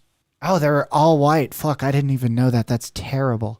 Yeah, so there's no uniqueness at all. Yeah, no, they looked very, very similar, and people were posting their mechs that they were like super stoked on. I don't remember what the drop was for, but it was a fucking like what did they mint at? Like fucking. Honestly, I think it was some sort of weird scale that they did. So I don't. When I heard about it and I saw it start to pump, and I heard a couple of the names that were involved, I immediately lost interest. Oh yeah, no, I was watching from the outside because I don't. you know. Oh no, it's no, but right, because the space is so new, it's really important to observe this shit now so that we know when it's coming next time. Definitely, like people, so that you can see, like they've been hitting us in the Discord asking if we're going to whitelist, and we said, "Fuck no." You seen how well that worked for Mecca Verse, right? And well, see, here's the other thing too. I did 550 traits. Like I took 2 months drawing traits. Fuck yeah. And then I coded the fucking generator by myself. Sick, bro. So Fuck like, you know what I mean? And then I was gonna write the smart contract, and I was gonna learn Solidarity. Solidity. Solidity. Thank you, man. My brain's not working. I mean, come on, dude. Get it right. Jesus Christ. But I ended up meeting my dev, so like it was way easier to have him do it than for me to try to. You sound like my kid playing Minecraft right now. Really. Yeah, I feel pretty fucking good about that. I got a crack team behind me. Fucking totally insane. Developer, fucking community manager, fucking social media managers, fucking like it takes a fucking village to run a community proper. I feel. Oh my gosh. It's pain. Oh yeah. You know, but it's great. It's good for it though. You know what I mean? Like I've been fucking blowing glass. Oh no, forever. for sure. No, I'm just saying it's a pain to try to get everyone on the same page sometimes. Like, oh my god, yeah. I feel like one of the old people who was we're boomers listening right now. We're going full boomer. Who was listening to me play Dungeons and Dragons in 1983, and they were sitting there old, going, "What the fuck are those kids talking about?" No, I'm not young. I'm 38 years old. For fuck's sake. Oh God, still young around here. It's like trying to get a band together, trying to get 4 people to show up to practice. You know, you guys, I know a lot about Bitcoin, but they're speaking Greek to me. I'm new to NFTs. You guys are right. You're in it. And I'd like to I need to get in it as well. Yeah, I want a 12-layer NFT burrito too, man. Bro, I got you. Like they're available tomorrow. We're minting at 0.04. There's only 8,008 of them. There are 8 of them that are one of one unique drawings from Mothmeat, and then the other 8,000 are generated from hundreds of assets, 13 layers, lighting effects, yada yada. Want to donate one to the show that we auction off? We're not even keeping any of them. None of the developers are keeping any for giveaway. We're going to buy our own NFTs off the secondary market for giveaways. That's what we did. We bought on Mint. Well, we bought on Mint and then we bought on secondary. Fuck yeah. Well, I mean, if we can get in, we're gonna get a couple of them, but we're gonna try to fucking see how it goes. Like we really haven't. What's the website? Discord.gg/hashwizards. We haven't. We dropped the website and the Mint site tomorrow. I gotcha. Fucking A. But yeah, like we haven't really pushed a bunch of fucking promo either because we're not really trying to sell hype. You know what I mean? It's not another fucking PFP project. Like the community's strong. I've been fucking blowing glass for 12 years, dude, and I have a fucking really strong following that welcomed me into the NFT space. I minted a bunch of pipes on the website or on OpenSea first. Now I'm doing fucking smart contract or learning contract dev. You know, I got a developer as well, but fucking made some NFTs, linked them to some pipes, and then fucking QR'd right on the glass. So like my whole community really kind of welcomed me into the NFT space. So, I'm trying to like bring those guys on as the hash wizards, all the guys that like hash. Which is a lot of guys. That's dope. It's like that's what I did with my band. Like you if you can bring your friends and bring all these people that are like OG artists that have been doing this kind of shit since we were kids, man. Like since we were children. Like we were doing this stuff since we were 13 years old. So like, like if you can bring those kinds of people that have that kind of, no lie.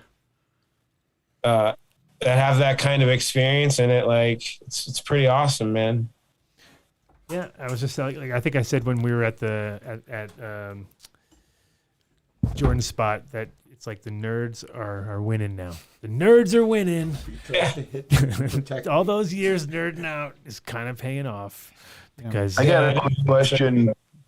Yeah. So, do you know of any projects for the things like Cassatius coins, which are already, blockchain tied coins? Can you make an NFT for a specific coin and make that thing even more rare and even more valuable?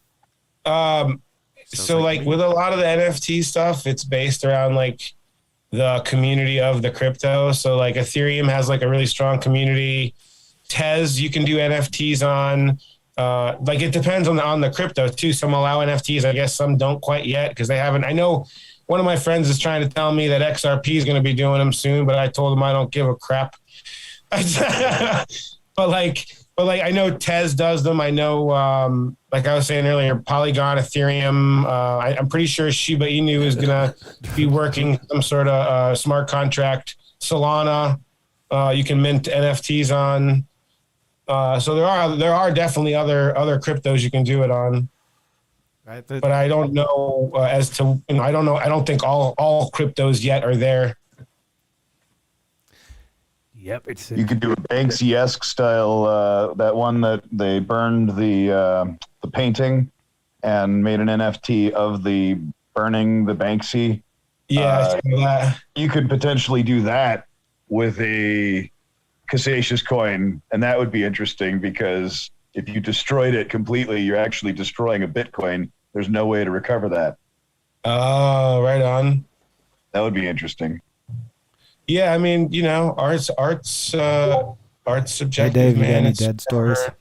One or two, but I want to know how you would NFT seeds or like barcode seeds or something like. Could you take the genetic code of a seed and turn it into an NFT so when it can be recreated in the future? Okay, do your own research here. There's other projects that are working on utility like that. And there's also other projects that are just fun art projects like Monster Buds. I'm not affiliated with them, nor it's have funny because we in. just James Bean he hyped us up to that, and then I went on and I couldn't get it because it was the Monster Buds. Yeah, exactly. Damn, sold out. Sold out I'm not already. in, but they're like NFTs that you breed and they make other creations based on those fucking hereditary James traits has or two. whatever. He has two creatures now that are out there banging away. Hey, James, do you want to buy a podcast? Now you're pitching it to the right But yeah, crowd. that was a cool project. I liked that. That was that Yeah. had some evolution. I'm actually working on a side with a guy who's working on blockchain technology to tie ownership to material goods. So like, a girl goes and buys a Coach purse, then she'll get a serialized NFT along with that purse to prove that it's a legitimate Coach purse. Like I'm not saying for Coach. I'm saying like that's one of the Web3 connects that I'm working on. Somebody that's doing something along those lines. Nice.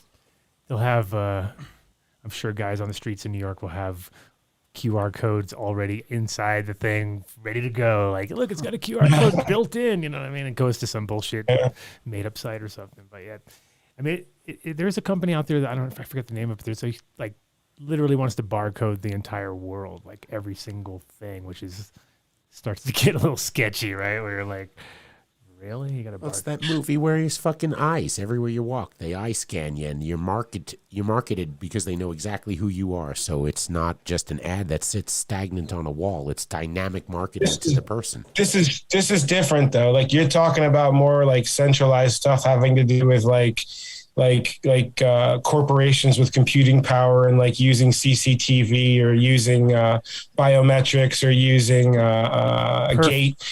gate recognition. This kind of stuff is separate. It's decentralized, so it's not. There's nothing. The point of it is to get away from shit like that, not to be part of shit like that. Right. And this is a perfect segue to something else that we were talking about when we were hanging out over at Jordan's place, which I was like, oh, save it for the show. This is perfect show material. Tell us your Amazon theory, if you remember what that was. Which one? He was high, man. Definitely high. It was definitely high because I was smoking him out. I kept giving him dabs when you were there. So I don't want to say something and have someone knocking on my door with a gun. Do not piss off Jeff Bezos. Oh, he's on a high hole. Oh yeah, we didn't even go into that whole fucking story. Well, is he in space now? Is he back on Earth? No, but you had a theory about what, that he got funded by the... Yeah, there you go. That part. Okay, yeah. That part, well, and then also... I don't know if it's so much a theory, but I think it might be common knowledge at this point, no? What's the story? Tell us your timeline. So you guys remember when Amazon started as a book company, right? Yeah. I don't remember them until they were already a conglomerate. No, I remember the book company. Books, and I was always like, who the hell is So what buying happened when books? they were a book company? They went up, and then what happened? They stopped selling books like fucking crazy, and they started to tank. And then all of a sudden, they shot up and appeared out of nowhere, and there's this massive business. So it was my understanding, what I've read in a few places, was that they've had some external funding coming in from the United States government that helped them get to where they are. And now all of a sudden, they have Alexa that listens in on your shit. And now all of a sudden they have all these algorithms that pay attention to everything you buy, and they have lists of things that you buy. So like, I don't know, like seems a little too coincidental for me. Well, the Alexa thing is definitely interesting because you know that they created a grid that they're like handing over to the cops, basically saying you can use this anytime you want. If there's something goes, the gunshot over here, they're going to have all the Alexas are going to know because they can hear it from this range, and then the information gets fed back. So there is definitely. Maybe I'm just crazy, but no, it's that game. Conspiracy theory sells radio, bro. It's not even a conspiracy. The game, that Pokemon game, right? Mm-hmm. And they use this mapping tool, and the mapping tool actually helped.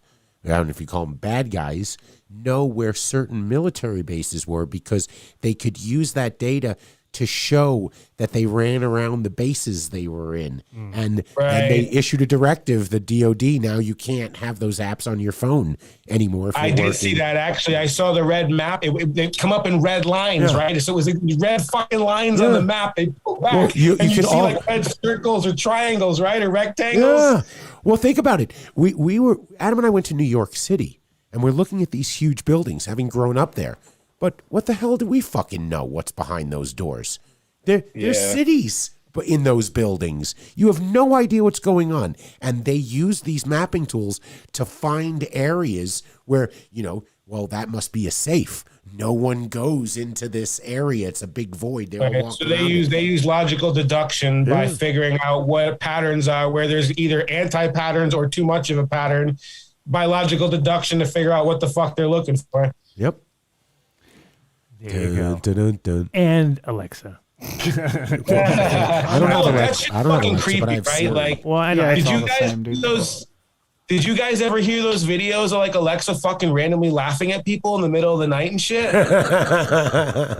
No, but I know Jimmy Kimmel turned on like 20 million people's Alexa because he said something on his show really loud after convincing people to like turn on a listen function, and made it play a really loud song on level 10 so that they couldn't, they couldn't use Alexa to turn it down because it was too loud in the room. It was hilarious. You can Google that. Funny. You can Google that. It was hilarious, but it was also a test. Yeah. So they could see what they could do to us in the future. Well, that's the other weird thing about Alexa in general, is that the fact that they have it set so that technically it should be able to hear at full volume, because they want you to be able to go, Alexa, turn it off, and then it up. So they want you to run it so you can whisper all the conspiracy stuff, but it can magically hear it can hear. So they have it on some amped up to some crazy level, so it's literally picking up like across the room. They already know that I'm fucking crazy because I had for my bachelor degree, I had to write a dissertation, 75-page dissertation, and I wrote mine about COINTELPRO, and how I don't trust the government. I was like 24. Yep, good way to get it out there. To add to your FBI file. Get it out there and all. Oh, for sure. Yeah, for sure. Well, cool. But I'm a nobody, man. I'm still a nobody. I like to keep it that way. I'm just some guy who's got lucky with some artwork. Yeah, no, it's great to hear, and it's like we said before, transfer of wealth is happening, and hopefully people like you that actually know that there's plenty of other people out there that need it, so you put it back in the right way, which is great, and then that just creates more, and hopefully this is only the beginning, because as we know a tiny bit more about NFTs after today. We still don't know shit, you know what I mean? Because we still listen to you guys and go like, "What the fuck are they?" Well, it's 12 layers, man. Well, now we know about it's 13 layers, bro. You have to. Then it's fuck. Keep the details. Keep the details.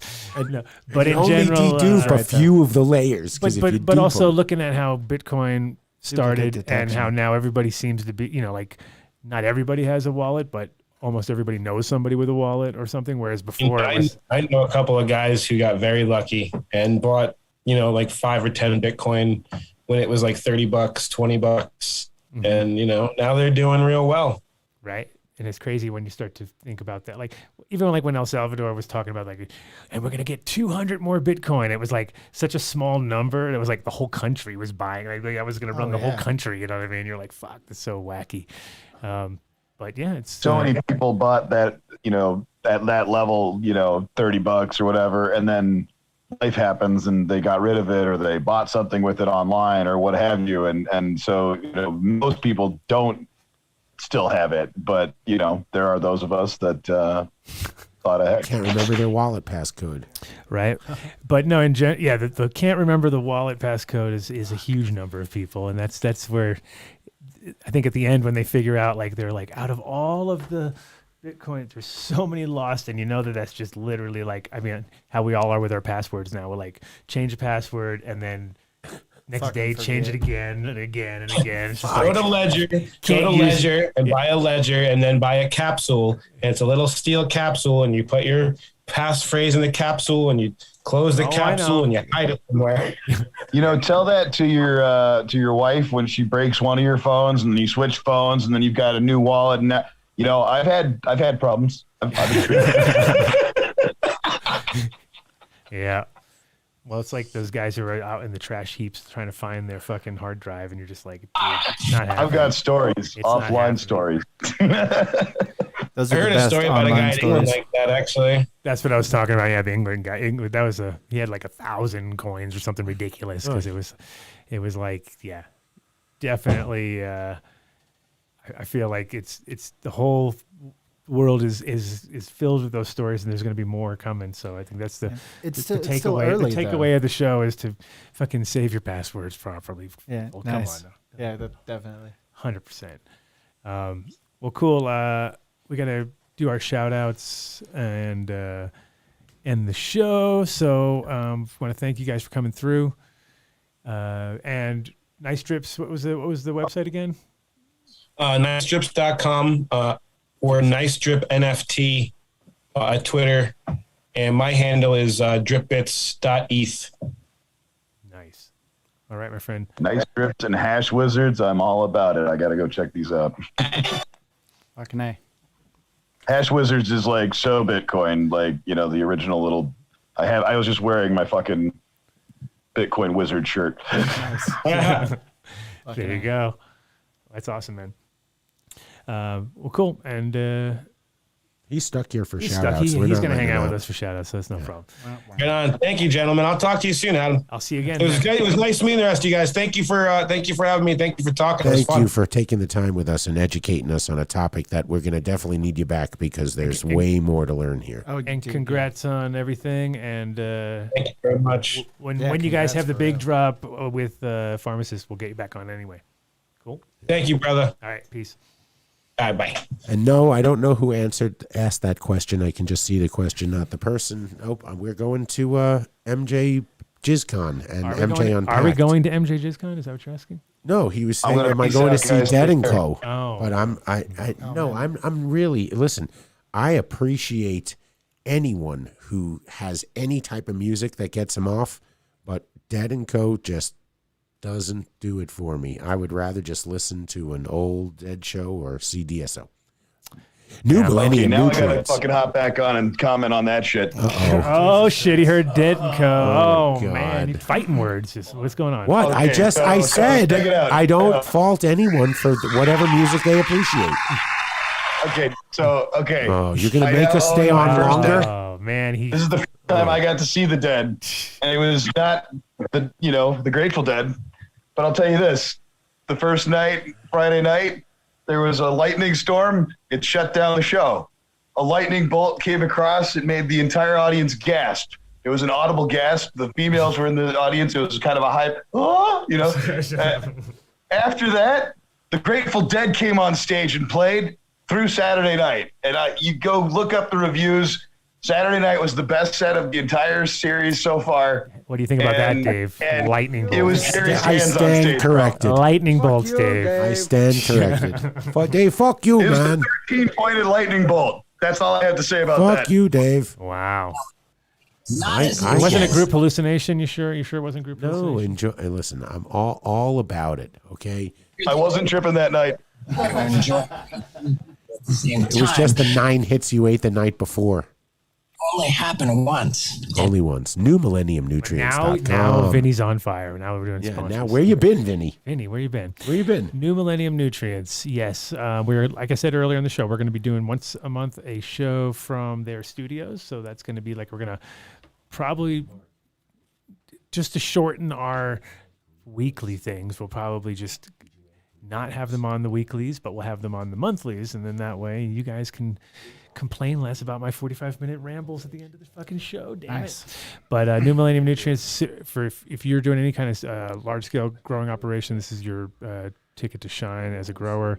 You got you can plug and play into your dosatrons. You can, but if you're also just growing a few plants and you want to try a few products to pick up the winter frost, right? I mean, right now you might have missed the window of opportunity because it is officially harvest day. But if you are if you're sliding in on the last few weeks, that's a great one-off product to try because you can definitely see the results right away. It's like immediate satisfaction instead of running the entire cycle and trying to figure out what you like.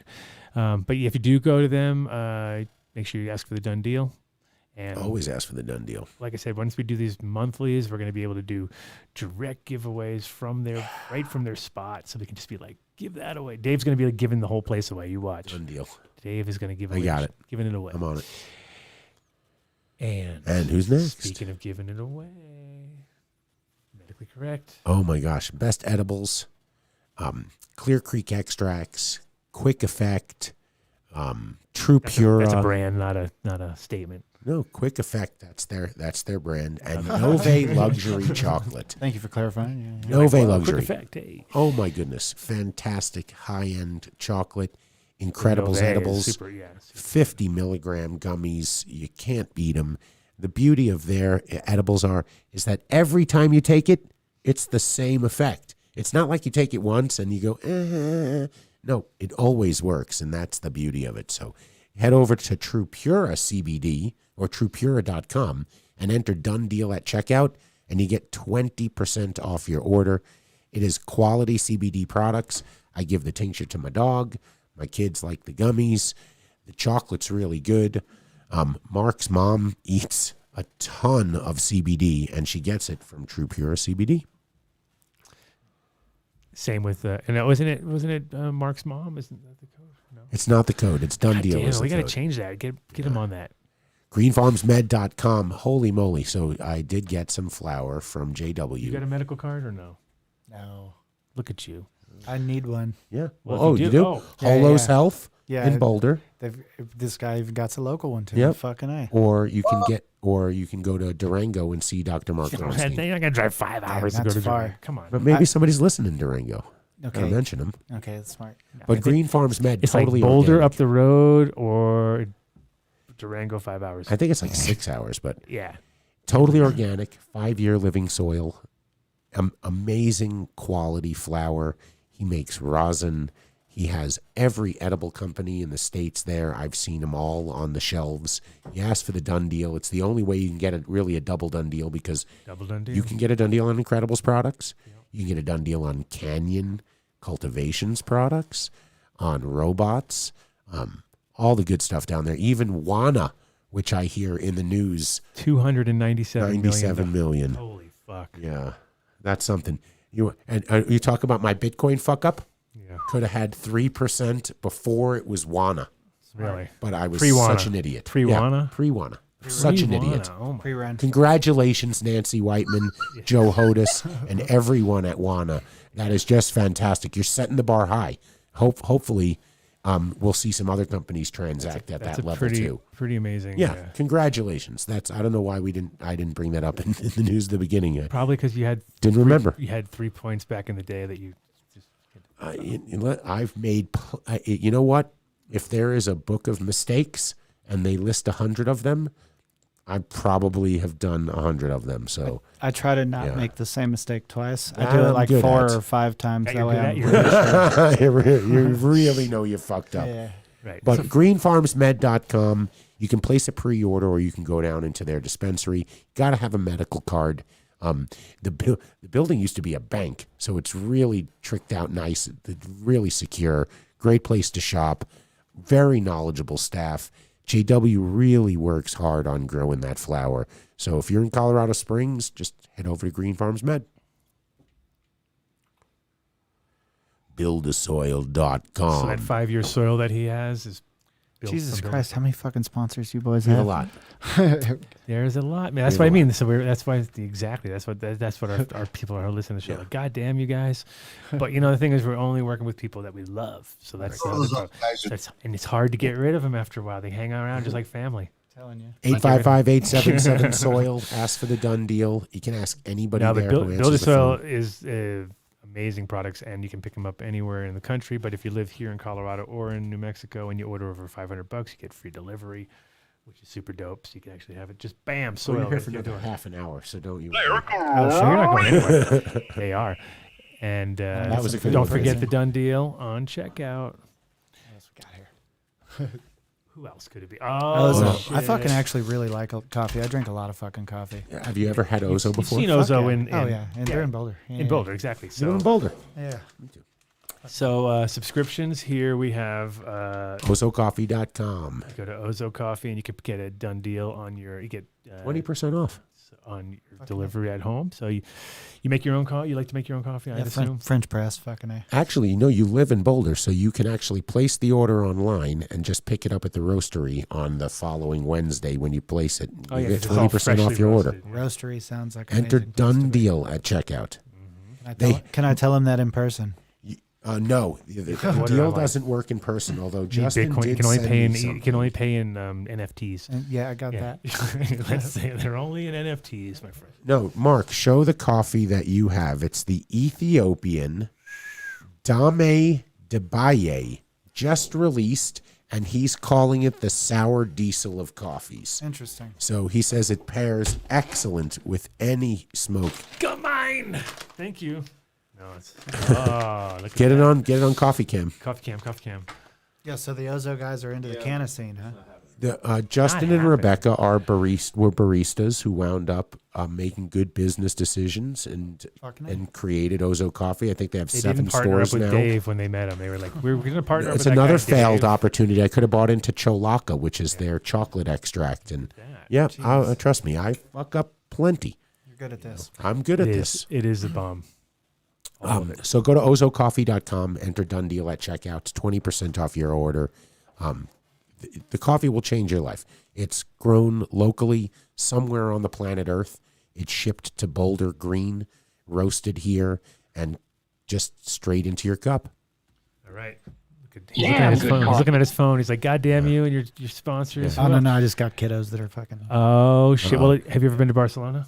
No. Treasure. When you do go, you need to stop at our friend's spot, Treasure, with PD's spot. 30 euros off. That's a good segue. Yeah.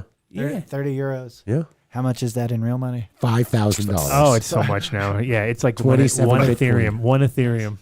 Yeah, Everything's in Ethereum. It's all the these same days. thing. How much is that in real money? Nobody knows. It's just one. Keeps Keeps it simple if you just say one. But that's why. But no, they make they have got killer coffee there. They don't have as good as Ozo, chicory. but they're close. But yeah, you go there. You tell them you need the Dunn deal. They will open the door, let you through. Beautiful spot, killer artwork, all the best European artists and worldwide, I should say, but most of the European street artists in there. And check them out. Show me. Oh shit!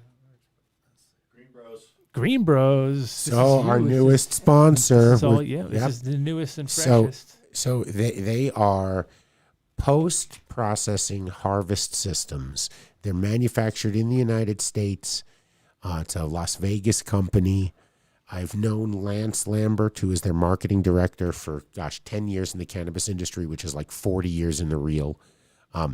They are an amazing company. So if you are a commercial grower, you're just a personal grower, and you need help trimming your harvest, you need help processing your harvest, you need to head over to greenbros.com.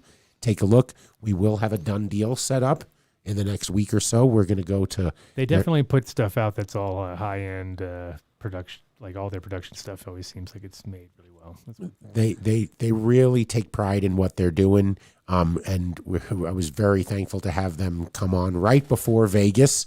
So we will see you guys real soon. So head over to greenbros.com. And that's why we got the party invite from them. I was all, what? Green Bros inviting me? How did we get that? How did I get that magically? Networking, open house. Check them out. Check them out. Then we're going to go to our other new one. What? Coffee? Canyon. Oh, Canyon. Okay. Edibles. See, Oh Invisible my Coffee. goodness. Invisible Coffee. That was cool. No, Andrew came on the show. I put him on the spot. You know, I'm good at that, right? Oh, yeah. And look at what they're doing. And they're going to be completely rebranding. I'm going to be meeting them at their kitchen on Monday to take a look at their new marketing artwork. What do you mean? They're going to change their whole thing? You know, they got a new package or new line. Oh, you know, they're trying their to lines are pretty smart. Suck it. I don't think that's going to change at all. I'm thinking they're using the same and simply you know, making it maybe just a different design, right? Maybe they're making it NFT ready. What's their line? Tell us their line. As it is. Their candies are amazing. They make medical edibles as well as adult use. They got 50 suck milligrams. It, chew it. What else they got? Pop it, lick it. Pop and it. we always make the joke that they should have a candy. And they should do boof it. Come boof on. It, right? I don't know if candy works that well down there, but I mean, it's a little messy, but they're an OG cannabis company. All right, they've been around since 2010. I think is when I took my first pop it pill that they had, because I actually would talk about that, saying that I would just like a discrete capsule, and sure enough, they had one. So thank you guys for coming on. They're good. board. They're definitely. I mean, everything they have is very active. Like I said, bam, and we'll have a whole bunch of artwork and everything, and a little bit of a more informed script on what their new products are and how they are re-emerging into the marketplace. But they're pretty much everywhere in Colorado right now. So fire edibles. CanyonTHC.com. Yep. Thanks, Mark. Mark, this is yours. Apothecary Farms. It's all you, Mark. If you want some fire concentrates and you're in Colorado or Oklahoma, you gotta can work for those. You gotta work for those dabs. You can hit these guys up. I personally like the ambrosia because DJC stopped liking the batter. Yeah, their SHO goes hard as well. Yeah, their SHO is really good. I do have a lot of love for the boys over there. They have sponsored many of my art shows. There are That's awesome. last couple ones yeah, they're killing it. I spoke with Brent, and Brent's a great guy. They are. Something's going on in Oklahoma where they're feeling the price compression that California is happening right now. So they are so bottom line right now. It would be a little difficult to get a done deal, but he is really trying. But that means it's super cheap right now. So just ask for apothecary extracts anywhere you shop. Yes, that's right. Affordable. I mean, there's so much material out there now that it must be just like it's a processor's wet dream right now. There's as much as they can process. Welcome to the future. Right? It's just like, oh my God. That's always been the thing with all concentrates in general, is just like people don't realize how hard it is to be consistent because you have to produce, sometimes depending on the yield of the plant. Because most of the terpeous plants are low yielders, right? It just kind of comes with the territory. So you have to like grow more of them, and then you start looking at like the numbers. It's like it becomes pretty hard to maintain. You know what I mean? So definitely. people don't get it. Flavor for real. Mm-hmm. For sure. That's why there's so much stuff that's out there that they like come up with a name of. It's just a generalization because they can throw 4 or 5 different things into the mix. You know what I mean? But once you get people dialed in on a certain one, plant specific extract, and they like it, you got to stick with it. You know what I mean? Oh, that's apothecary. They are so dialed in. Right. That's what's cool about them, and they have so many flavors, and they're always like on point. I will say he did tell me that DJC is one of the highest yielding extracts he's ever produced, and he really does like that one. You try that one. Nice. You can get the done deal at Apothecary Farms for $25. You can get a gram of the ambrosia and an infused joint. Fuck yeah. Yeah. $25. Done deal. Done deal. Papa Select. Papa Select. More So sponsors. Look at this. actually, we can go really quick. But head over to Papa Select if you're in California. Thank Super you, Boris, for high-quality being on the extracts. show. High quality extracts. Their hash maker's probably the highest paid person in their entire company. But thank you so much. We can move on. Boom.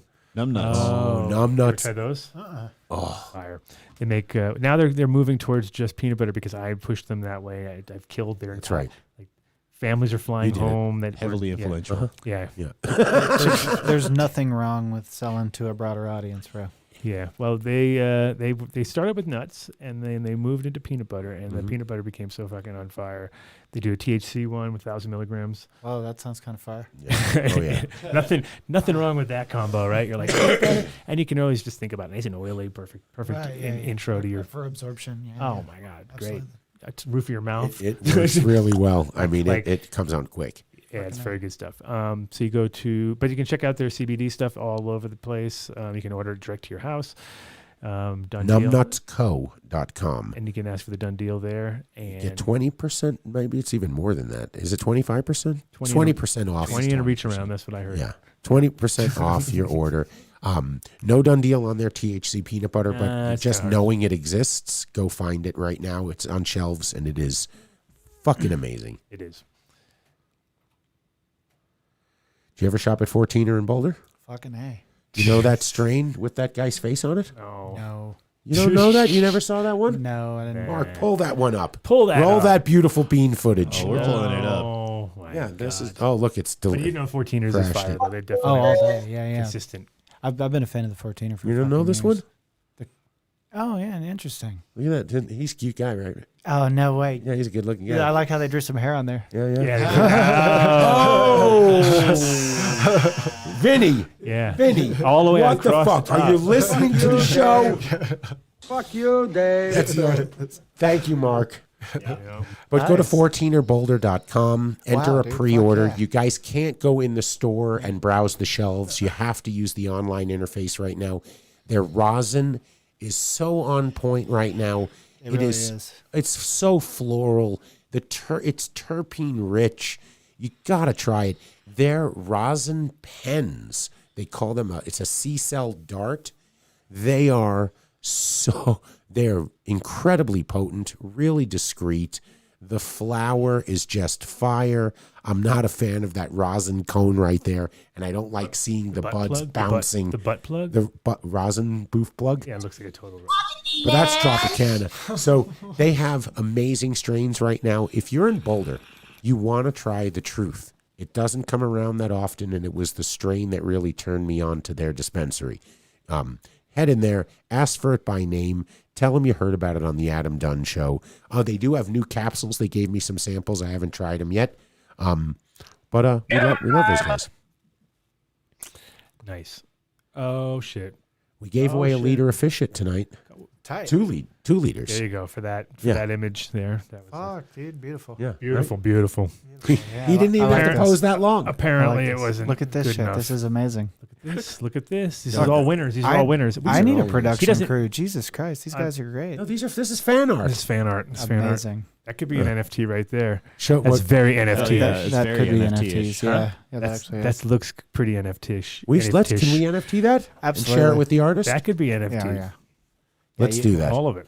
That's very good though. How about the best is Mark and his. That's amazing. Yeah. So definitely we got.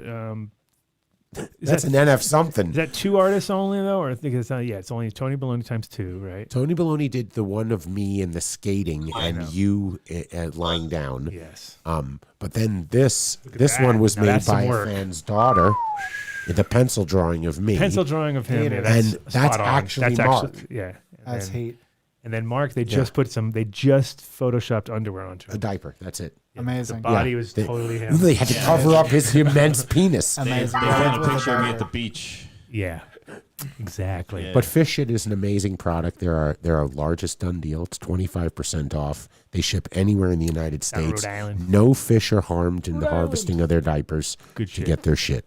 Good shit. Yeah. Simple product. easy to use. Did you hear back? Is he helping us out for Vegas? I don't know. I didn't hear back. Maybe he's listening to the show. Tommy, we need your help again. Tommy, no, you said you were going to call me back the other day, man. Don't make me grovel. Oh no, no grovel. You don't want to see Dave grovel. No, you don't want to see that. No one wants to see that. All right, Listen, Big Daddies, come on, Big Daddies. Wait, hold on. If we have any Bitcoin bazillionaire fans out there, send us a Bitcoin so we can get to Vegas. You know those? Yeah, I remember the Terp Wipes.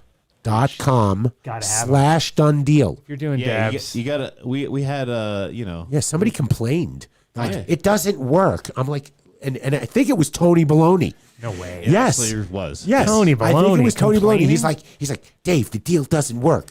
I'm like, well, Tony, you probably, this is the point where you're not listening to the show because you have to enter terpwipes.com/done deal. No promo code needed. It calculates the discount for you. Boom. Subscription. Bam. You Do it got to have this. It's necessary. Terpwipes.com/done deal. Yeah. There you go. Oh shit. Illuminati. Oh, we got to hype up they're doing. Okay, you got that info, Mark? Yes, they're giving. I posted it. I posted it into the description. If you don't see it in the description, so just we need to refresh. tell everybody. We need to tell everybody because it's part of the really? So if you're not attending MJBizCon, not coming to Vegas, we are having a special virtual contest for anyone who cannot make it to MJBiz. Whoa, They'll look have a at chance you. to win an iLogic. Are you working in a roller? Thank you, Johnny. Are you at a roller skating rink or something? Like, what's going on, bro? People just need to register on this link in the description in the YouTube. Or it's at no, you're He's like in a the strip shower. Bar. He's at a strip bar. No, you're like a strip bar DJ. You can get 5 extra entries Coming up for on the each stage, person. on the Emerald stage, we've got Amanda. Cinnamon. Yeah, same thing. You get 5 extra entries for each person that entries One of those. via their personal share link. So you got to register there. You get a personal share link, and you get 5 extra entries for every person that joins via your share link. can you post the link in the chat? It's Tony Baloney was not listening. It's in the description. He Dave, said so. like He I knows. said. He knows doesn't it. listen. He doesn't listen to me. I'm He thought learning. Dave was talking or something. He was like, oh, I didn't So I'm just listen. gonna hang out and fucking ruse But yeah, a little bit. So Illuminar you're part of the Lighting, cast now. they are also if you aren't going and you still want to win a last show of the month, which would be the 29th. Oh, we'll be at 420. Probably. We're thinking about it, yeah. And We need a Halloween costume. don't Halloween even worry. contest. Don't even worry about it. No, we need a contest. We need something to give away, and we can give away fish shit. Oh yeah, that's scary. James Especially if you get it Bean. delivered to James you. Bean. Can we give away scary seeds? Do you have a scary seed company or a scary seed pack or something like that? Probably. He's going to get Chinese food right now. He doesn't give a shit. He was like, I was like, we're ready for you, James. Come on in. So, but wait, before we get off of Illuminar, Yeah. if you want to win the normal lamp that we give away every month, you need to send an email to donedeal@adamdunshow.com. Tell us why. You have to include your phone number. Don't forget the phone number. Your name helps. It's not necessary, though, because someone's going to answer, and that person may win if they know the word or words of the month, which you can find on. Could be a phrase. Could be a word. And it won't be pushing past par. Definitely not going to be that. We've already used that a few times. Yeah, twice. we got bamboozled on did it 2 months in a row with the same. Whatever, dude. Whatever. We fucked up. Yeah, it's okay. So you're going to have to know the word of the month. I know you got to you're answer in the shock phone. that we would fuck up. I know you're like, what, you guys? This is the most professional outfit I have ever. Precision Well, run. thank- This thank you, sir. precision Thank you. run Yeah, show. What do you think of the green room when you got here? Oh, it's that's all that made. beautiful. Yeah, if you didn't see that, you Right? would have been Tops. really, Tops. You would have been So that's how I knew I was in the right place. And one last thing. Get ready for this. This is a tough one, man. When's that? You got to answer the phone. Oh yeah, don't forget that. You got to answer the phone, and by you answering the phone, you're agreeing to come on the Adam Dunn Show, and your likeness may be turned into an NFT, which we will compensate you. And get ready for a late night call because these guys take forever. Oh! Would you take this from one of your coders? Or We do anything take like that? The forever. 13 layers. If one of the like layer 6 just said, Layer "Fuck 6. you." Oh, bro. Illuminar Lighting. Illuminar Lighting. And lastly, but not leastly, Seeds of here course, now. Seeds here now. .com. If you ever need seeds, or anybody you know who ever needs seeds, that's your one-stop shop. All the best breeders there. But he also has SHNauctions.com, right? Is that No, what it's it is? SHN.com. SHNauctions.com. SHNauctions.com. I just said that. SHNauctions.com. That's what I said. Where you can get the single packs or sometimes 2, but usually only 1. Or maybe 3. No, he only puts 2 packs away of every single time he gets a new thing in. He puts 2 packs away, and now he's going through the stuff that he has definitely only as a backup in case someone complains, so that he has a pack ready for you. So it's it's very smart. So if he has 2, then there was no complaints. No complaints. Absolutely 0 complaints. So it's a really great way to figure out like what's fucking. Because if he has none of them, then you're never going to know. Because that was the shit that was super fun. That Fuego. Yeah, no, but he really treats his breeders like a really. Look at them all. Look at them all. Imagine if those were all glass blowers, which some of them probably are. But imagine if they were all glass blowers and you were trying to take care of all those people. Jesus. That's an NFT, right? They're all NFTs, bro. You get in trouble for NFT taking someone's likeness? I mean, of course, you get in trouble to do anything, but they got to send you the cease and desist So first. you see, there's a Ask good forgiveness, not They got to permission. even know it's happening, man. That's it. Weed should taste good. A great selection of breeders and definitely the best in customer service and all that kind of good stuff. Quick, stealth, all those things you need when you're ordering seeds. And check out the auction site. And he gets a special And shout James- out because we couldn't go to Vegas without you. We really appreciate it. Thank you so much. And he was supposed to come on the show, but he had Chinese food, which Oh, he obviously has is the shits? way more important.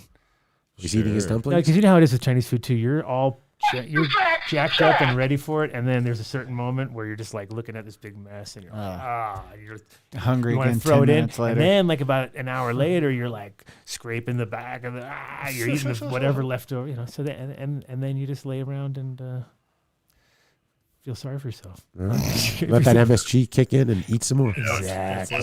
So he's at that phase right now. He's got his fingers on his belly. Keep us on. I know it. His production value. Trying to keep- CTNow.com. CTNow.com. Enter Done Deal at checkout. You're going to get 10% shit! off That your means order. we made it. We made it Buy through. beans. I think we did. I think we did. God, we made it. We did it. We're going to be in Vegas next Friday, and if the heavens all stay up. the way they are, we interview Tommy Chong Fucking A. live, face to face in a replica of the exact replica of the van. Yeah. Oh, that's Up in fun. Smoke Yeah, Van. my friend owns it out there. That's super and it's fun. so nice. We've already been chilling in it, and it's fucking sick. Yeah, that's fun. So We even got a guy named Alex to come there and shake it. fuck me, Alex. Fuck I'm me, old, dude. I was Alex. like fucking 10 watching All right, Cheech come and Chong. on. It was fucking hilarious. Yeah, And then when they're I the was like greatest. 14, it was way funnier. See, when you say watching, I remember that I used to play the albums. I didn't even know what they looked like except from the nice. album covers. I was living in LA in '78 when that thing came out. Like that was that, and it was funny too because I think I saw it in '78 or at the movie theater like it was a. Oh yeah, bring the 10-year-old or whatever. Of course, I can appreciate that. And I was like, "This is great!" Like, yeah, I loved it. Stacy Keach. So He's just like so brilliant in that movie. So I pissed on my leg, lost my greatest dog. when he eats the burrito and he gets diarrhea and he's holding in the shit and he has to go through like the factory, and everybody's wearing all the masks and they're like pointing over there and he's like they have all the weed. Where's the toilet? Like that ingrained into my head, that whole like giant amounts of weed. Like guys were like dumping the weed and stuff, and I was like, oh my God, I'll never get to see that in real life. And now it's in normal fucking kind of thing, like giant amounts of weed that are just like getting treated like fucking. That's the first thing we did when the fiber weed. That was the industry fiber became weed legal, was production. Take a picture with a big Of course. 50-pound sack, That was the fiber weed, man. That was Fiber weed. good shit. The That was good TV shit. is the weed. So yes, we will be hopefully interviewing him. If not, though, who are we going to be interviewing? Come on, you can say it now, can't we? I mean, it's official. I'm pretty sure we'll also be speaking with Steve Parrish, who There we go. was Jerry's right-hand man, There you go. first roadie, and all things creative. So and you know a what that cannabis means. You know what that aficionado means. from Sirius Satellite Radio. That means dead stories on top of dead stories about dead stories. I won't be telling any of them. I'll be sitting there listening, going, "Oh my fucking God!" But that I listened really to a few happened." minutes of him, and he's you can just tell right away, really cool guy. Oh yeah. And he's got like this. He's got stories that'll make me also just sit down and be like, oh, now I get to listen to somebody. He was in the room when it was all fucking happening, man. I'm pretty sure from listening to him tell his stories, and I do need to read his book, but it was his sort of motivation to sort of bring the Jerry Garcia band together and have that side project going. So, I thank you for that. And we will be checking out MJ Unpacked. We will. Yes, we will. Get that visual, Adam will have to visual. get through the thing. He won't have the same badge that I have. My badge says double vaxxed on it. Oh, come on. He's going to have double tested. No. He has Are they to wear. really having those? Dude, it's a That is ridiculous. Vegas. No, it wouldn't. It's not even them. You're going to see. You thought it was something when we went to New York? Yeah. Clark County is fuck. just Get there ready, a few man. months ago. What are you talking It about? is different now, man. Jeez, we were just there like 2 months ago. 2 months ago, MGM didn't charge for parking, and now it's $20 a day. Oh my God. They have sports teams now playing. They vaccinated 9,000 people because they weren't going to let them into the Raiders game. Okay, they're having issues there. Everybody inside has to be masked, even inside the conferences, and they're going to be shitty about it. That's why we're standing outside in the smoking area, in the fresh air, smoking weed. Protecting our lungs. Yeah. All right, well, I want to give a big shout out to Pogo for making it through. Thank you. Double down on this one. Like, see, the last time would have been a half a show, and now you just did a full show. Fucking A. Most people can't handle it. I caught up. They would have been fucking like, oh, dude. Give out your site again. How do they participate in this drop tomorrow? So what do you have to do? Like link your wallet to So that? yeah, exactly. If you get a MetaMask wallet, put some Ethereum in it, it'll be 0.04 mint cost, and you got to cover the gas. Can you use Trust, or it has to be that one? I'm or- pretty sure Trust Wallet will link as well, but 'Cause MetaMask is. I know I have Ethereum in that.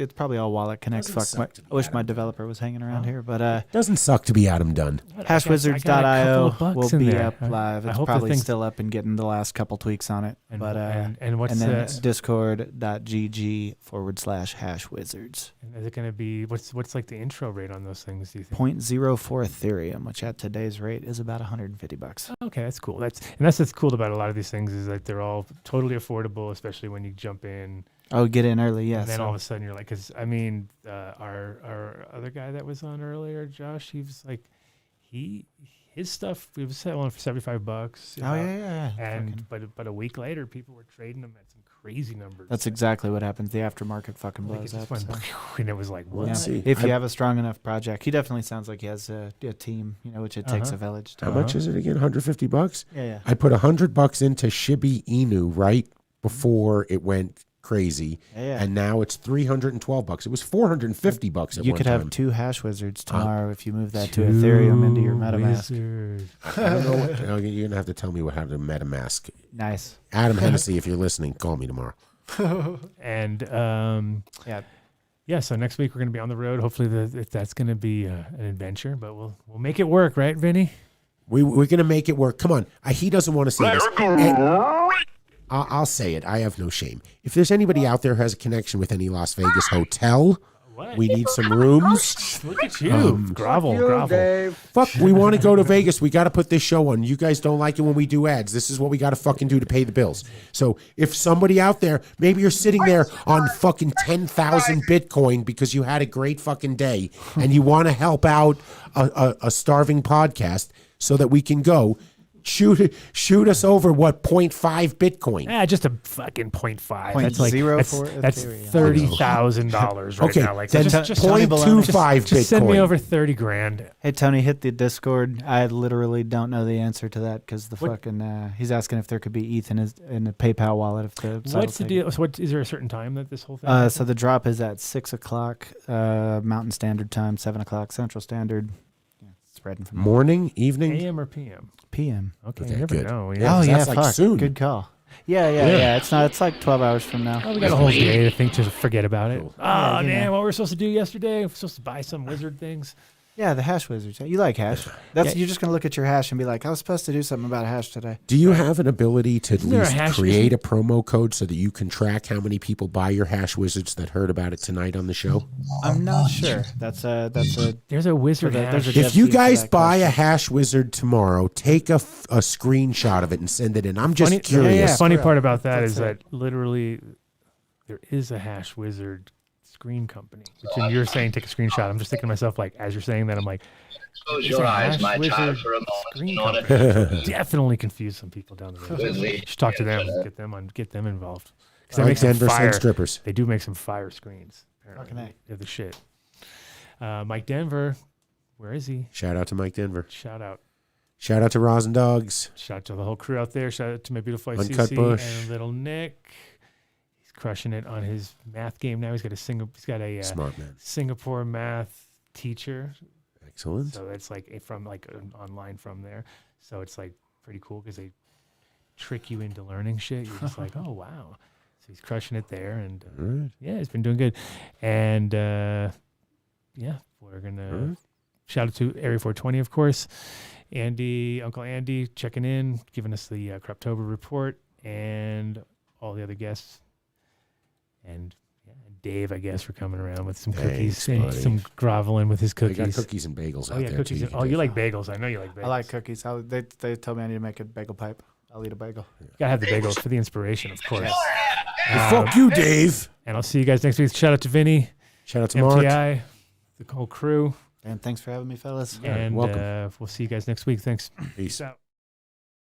Practically every one of the top 40 records being played on every radio station in the United States is a communication to the children to take a trip, to cop out, to groove. The psychedelic jackets on the record albums have their own hidden soul. This is a special question.